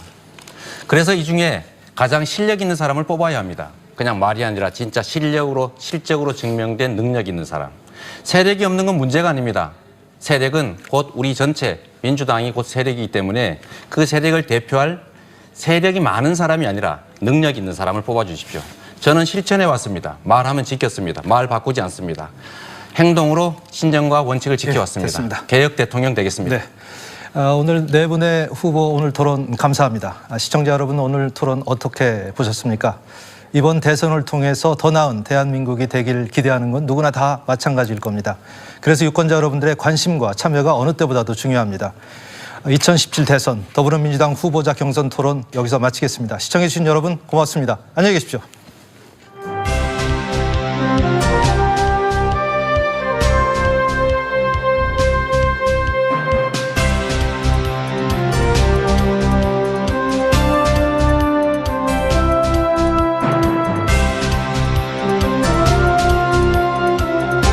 법을 철저히 보장해야 된다고 보고요. 또 골목상권 활성화는 지역에 있는 대형 마트라든가 또 시, 민간이 활성화해서 단순히 청년 배당이라는 어떤 이런 일방적인 얼마간의 지원이 중요한 것이 아니라 국가가 지자체와 함께 법, 제도 그리고 정책으로 종합적인 대책을 세워야 된다 이렇게 생각합니다. 잘해야 된다 이 말이군요. 네, 문재인 후보께서 질문해 주시기 바랍니다. 예, 저는 김대중 노무현 정부 때가 지금 이명박 박근혜 정부 때보다 훨씬 안보에 유능했다 그렇게 생각합니다. 그때는 한반도가 평화로웠고 안전했지 않습니까? 우리 최 후보님은 김대중 대통령의 6.15 정상회담 담당하셨고 나는 노무현 대통령의 14 정상회담 총관장 했거든요. 그런데 우리 최 후보님은 사드에 대해서 김대중식 일괄 타결해야 한다. 이렇게 주장합니다. 네. 어떻게 일괄 타결을 하겠다는 것인지 방안 부탁합니다. 50초의 말씀을 드려야 되는데 그럼에도 불구하고 짧게 말씀 올리면 미국이 배치하려고 하는 사드는 결국은 북한 핵을 저지하기 위한 것인데 그런 면에서 사드는 분명히 한계가 있다. 그럼에도 불구하고 한미동맹이 중요하기 때문에 대통령이 되는 순간 바로 트럼프 미 대통령과 한미 동맹과 관련해서 북핵 문제, 사드 문제를 일괄 타결하고 또 중국으로 건너가서 중국이 북핵 문제를 해결하는데 적극적인 노력을 요청하는 한편 일방적으로 한국에 대해서 무역 압박을 넣는 부분에서는 단호히 거부하고 문제 제기를 할 것입니다. 이러한 미국과 중국 간의 합의 속에서 북한의 김정은 위원장에게 핵을 포기하고 북핵 일괄 타결하면 대북 지원을 해주겠다는 메시지를 통해서 반드시 핵 폐기 그리고 사드 문제 일괄 타결하겠습니다. 네, 이번에는 안희정 후보께서 최성 후보께 질문해 주시기 바랍니다. 예, 연관되어서 같이 질문 여쭙겠습니다. 김대중식 포괄적 일괄 타결 주장과 관련되어서 또 대북 정책과 관련되어서 지금 현재 개성공단 같은 경우에도 박근혜 정부는 국제사회의 북핵 문제에 대한 제재에 동참하라는 압박 속에서 개성공단에 대해서 정말로 너무 졸속 결정을 해버렸습니다. 네. 그 바람에 개성공단에 많은 기업들이 피해를 봤습니다. 네. 대북 규류와 일괄 타결 어떻게 하시겠습니까? 네.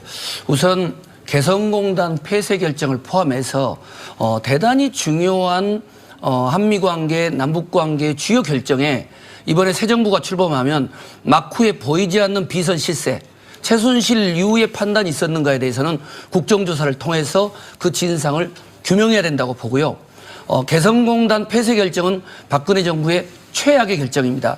그러나 안타깝게도 김정은 위원장의 여러 가지 모험주의적인 핵개발 정책에 대한 국민적 공감대가 형성되고 있지 못하기 때문에 사드 문제, 북핵 문제를 통해서 미국, 중국과의 일괄 타결을 이룩한 이후에 북한에 대해서 핵 폐기와 동시에 개성공단, 금강산 포함한 남북 교렵력 정책을 추진하고자 합니다. 그것이 DJ식 포괄적 일괄 타결 방안이고 그 역할을 저는 감히 할 수 있다고 자부합니다. 네, 이번에는 이재명 후보의 안보나 경제 분야 공약을 검증할 차례인데요. 문재인 후보께서 질문 시작해 주시기 바랍니다. 우리 이재명 후보님은 지금 법인세 최고세율이 22%인데 네. 그것을 한꺼번에 30%로 올리자, 한꺼번에 8%를 올리자고 네. 그렇게 공약을 합니다. 지금 OECD 법인세 최고세율 평균이 22.8%거든요. 그것도 갈수록 자꾸 낮추는 그런 추세에 있는데 우리가 한꺼번에 OECD 평균보다 훨씬 높게 22%에서는 행정수도로 키워나가겠습니다. 이번 대선은 대한민국을 나라다운 나라로 만드는 선거입니다. 도덕성에 흠결이 없고 잘 준비된 후보만이 해낼 수 있습니다. 저는 대통령이 할 일을 잘합니다. 부정부패 뿌리 뽑을 만큼 깨끗합니다. 정책과 국정 로드맵까지 잘 준비되어 있습니다. 더 준비된 문재인이 국민과 함께 정의롭고 깨끗한 나라 만들겠습니다. 압도적인 경선 승리로 압도적인 정권 교체 만들어 주십시오. 그 힘으로 대한민국을 바꾸겠습니다. 완전히 새로운 대한민국, 저 문재인과 함께 만들어 주십시오. 네. 안희정 후보 말씀하세요. 예, 안희정입니다. 먼저 우리 지역을 방문해 주신 세 분의 후보님들께 다시 한번 환영의 말씀 올립니다. 대전 시민 여러분, 세종 시민 여러분, 충남 도민 여러분, 지난 7년 동안 저는 충청의 대표 선수로서 여러분들의 사랑과 지지를 받아왔습니다. 이제 새로운 대한민국의 대표 선수가 되려 합니다. 새로운 대한민국, 기존의 낡은 진보와 보수의 이 진영의 논리로부터 또 여당하다가 야당하고 야당하다 여당하면 입장을 하루아침에 바꿔버리는 이러한 낡은 정쟁의 정치로부터 새로운 대한민국의 민주주의를 만들겠습니다. 지금 우리 모두가 정권 교체를 간절히 바랍니다. 그러나 이 정권 교체의 가능성, 가장 확실한 승리의 카드, 저 안희정이라고 저는 생각합니다. 국민 여러분, 시민 여러분, 전폭적인 지지와 응원 부탁드립니다. 네, 이번 순서는 후보자 상호 간 공약을 검증하는 순서인데요. 먼저 안보와 경제 분야에 대해서 검증하도록 하겠습니다. 첫 번째 순서는 안희정 후보의 공약부터 검증을 하도록 하겠습니다. 최성 후보부터 궁금한 부분 질문을 해주시는데요. 질문은 30초, 답변은 50초입니다. 최성 후보 질문 시작하시죠. 네. 안 후보님께서는 일관되게 한미 FTA 협상을 지지한다 이렇게 말씀하셨습니다. 근데 잘 아시는 것처럼 한미 FTA 협상은 삼성이나 현대차와 같은 대재벌에게는 큰 도움이 줬지만 우리 지사님이 계시는 충북, 충청도에는 농업과 농촌에는 심대한 타격을 미쳤습니다. 앞으로 그 심각성은 아주 커질 걸로 보는데요.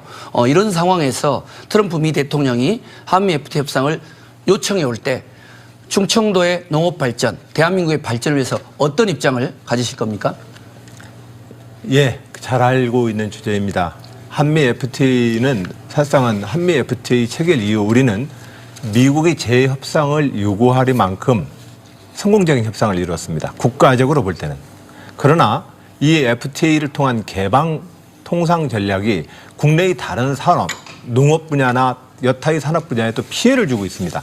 우리는 국가 전체적으로 이익을 받던 이 부분에 대해서 다 산업 분야에 대한 지원으로 국가 재정을 혁신시켜내야 합니다. 저는 이미 충청남도에서 삼농혁신을 통해서 농업 재정의 구조 혁신을 통해서 농가의 소득 보전을 위한 국가의 전폭적인 재정 지원을 강화해야 한다고 저는 중앙정부에 제안한 바 있습니다. 앞으로 FTA와 개방 통산 전략에 대한 이익을 전 국민이 나눌 수 있도록 할 것입니다. 네, 이재명 후보께서 질문해 주시기 바랍니다. 저도 비슷한 질문을 한번 드리겠습니다. 저는 농가는 그야말로 우리의 안보 전략 산업이다. 농업은 이렇게 생각해서 농민 기본소득으로 모든 농민 가구원들에게 100만 원씩의 기본소득을 지급해서 농가당 325만 원 정도.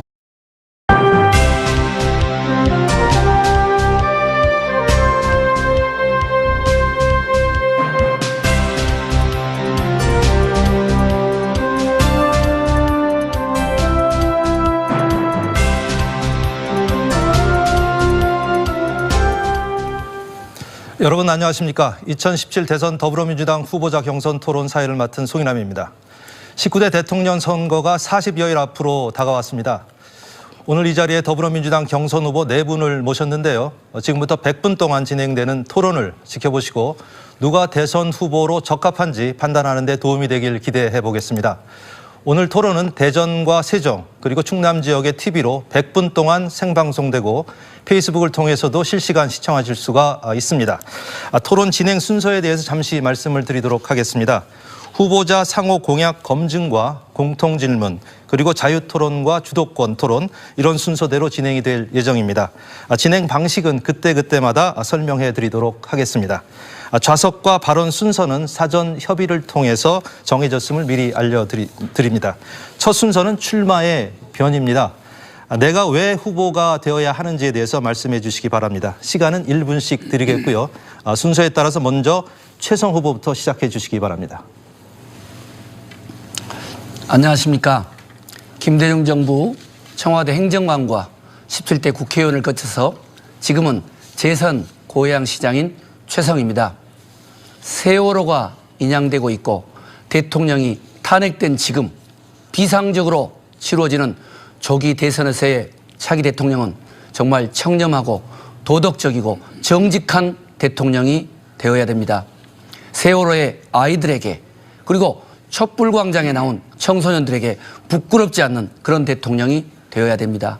뿐만 아니라 북핵 위기, 사드 위기, 경제 위기를 극복할 수 있는 준비된 평화경제 대통령이 되어야 됩니다. 그리고 끝으로 우리 세종시를 명실상부한 행정수도로 만들고 그리고 대전과 충남을 발전시킬 수 있는 자치분권의 도시를 만들어야 됩니다.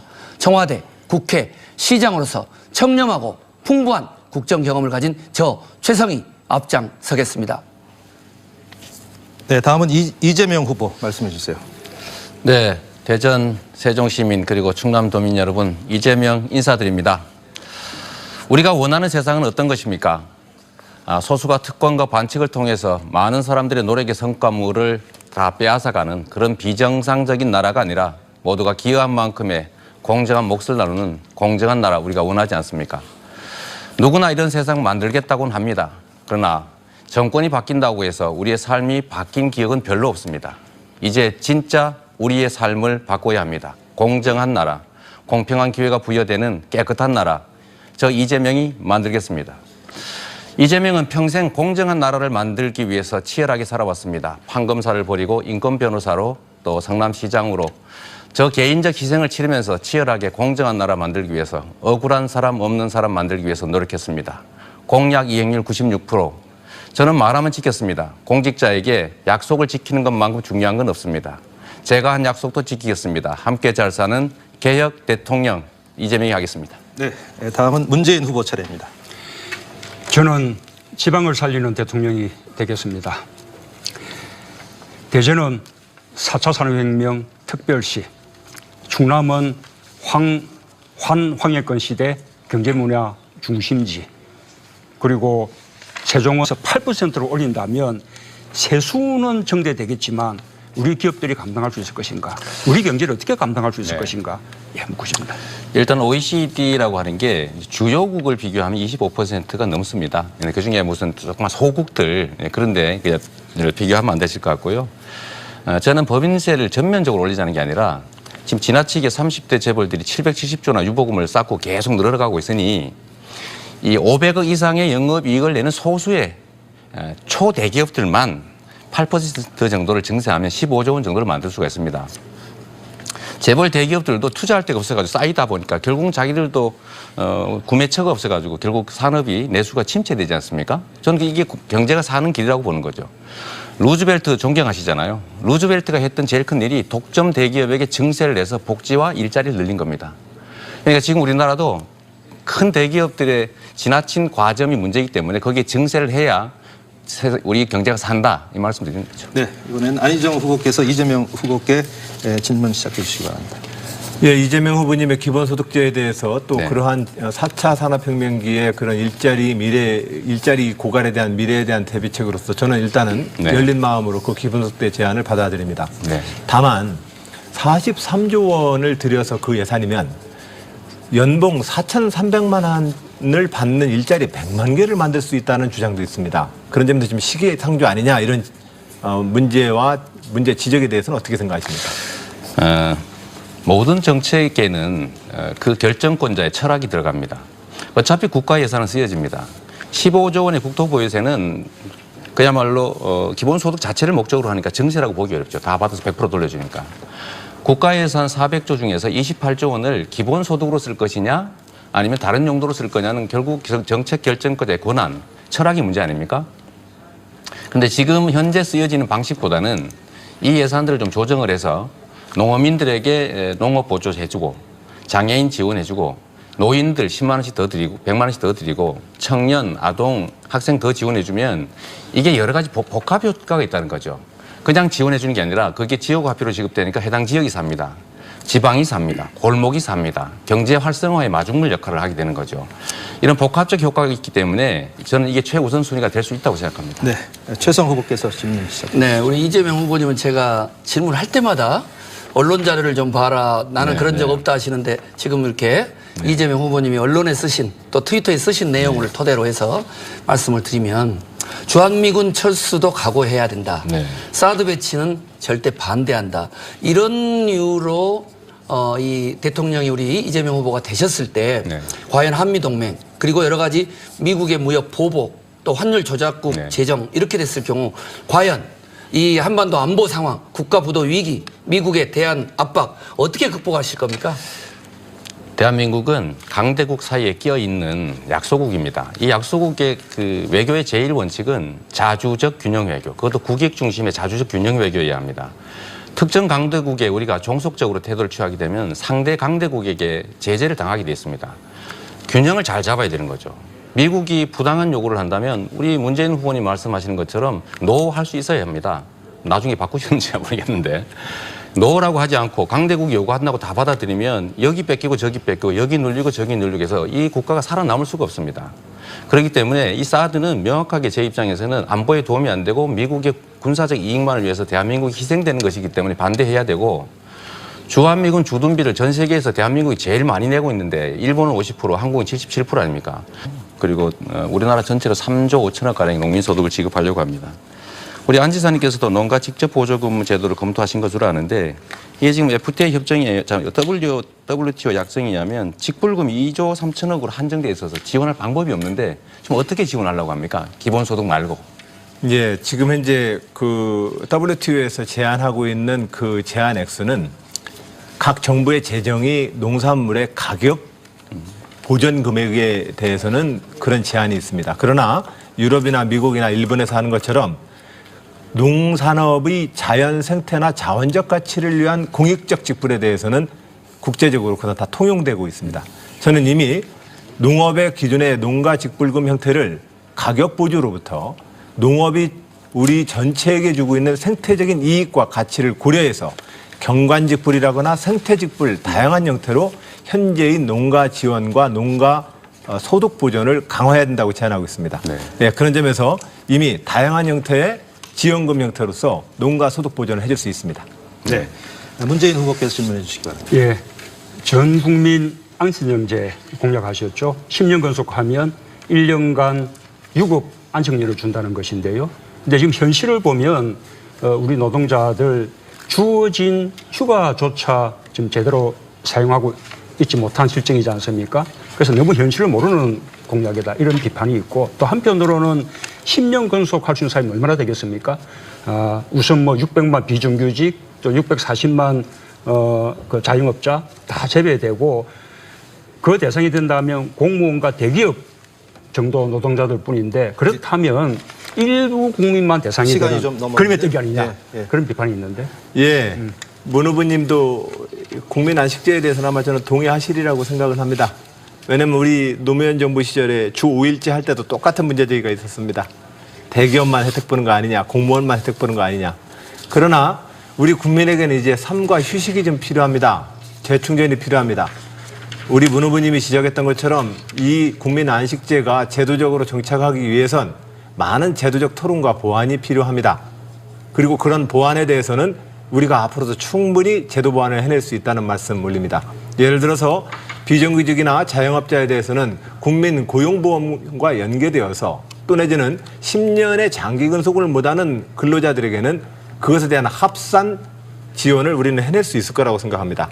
우선 공공 분야에서부터 노사 합의를 통해서 국민 안식제를 추진하도록 하겠습니다. 네. 이번엔 최성 후보의 공약을 검증할 차례입니다. 질문 이재명 후보부터 질문 시작해 주시기 바랍니다.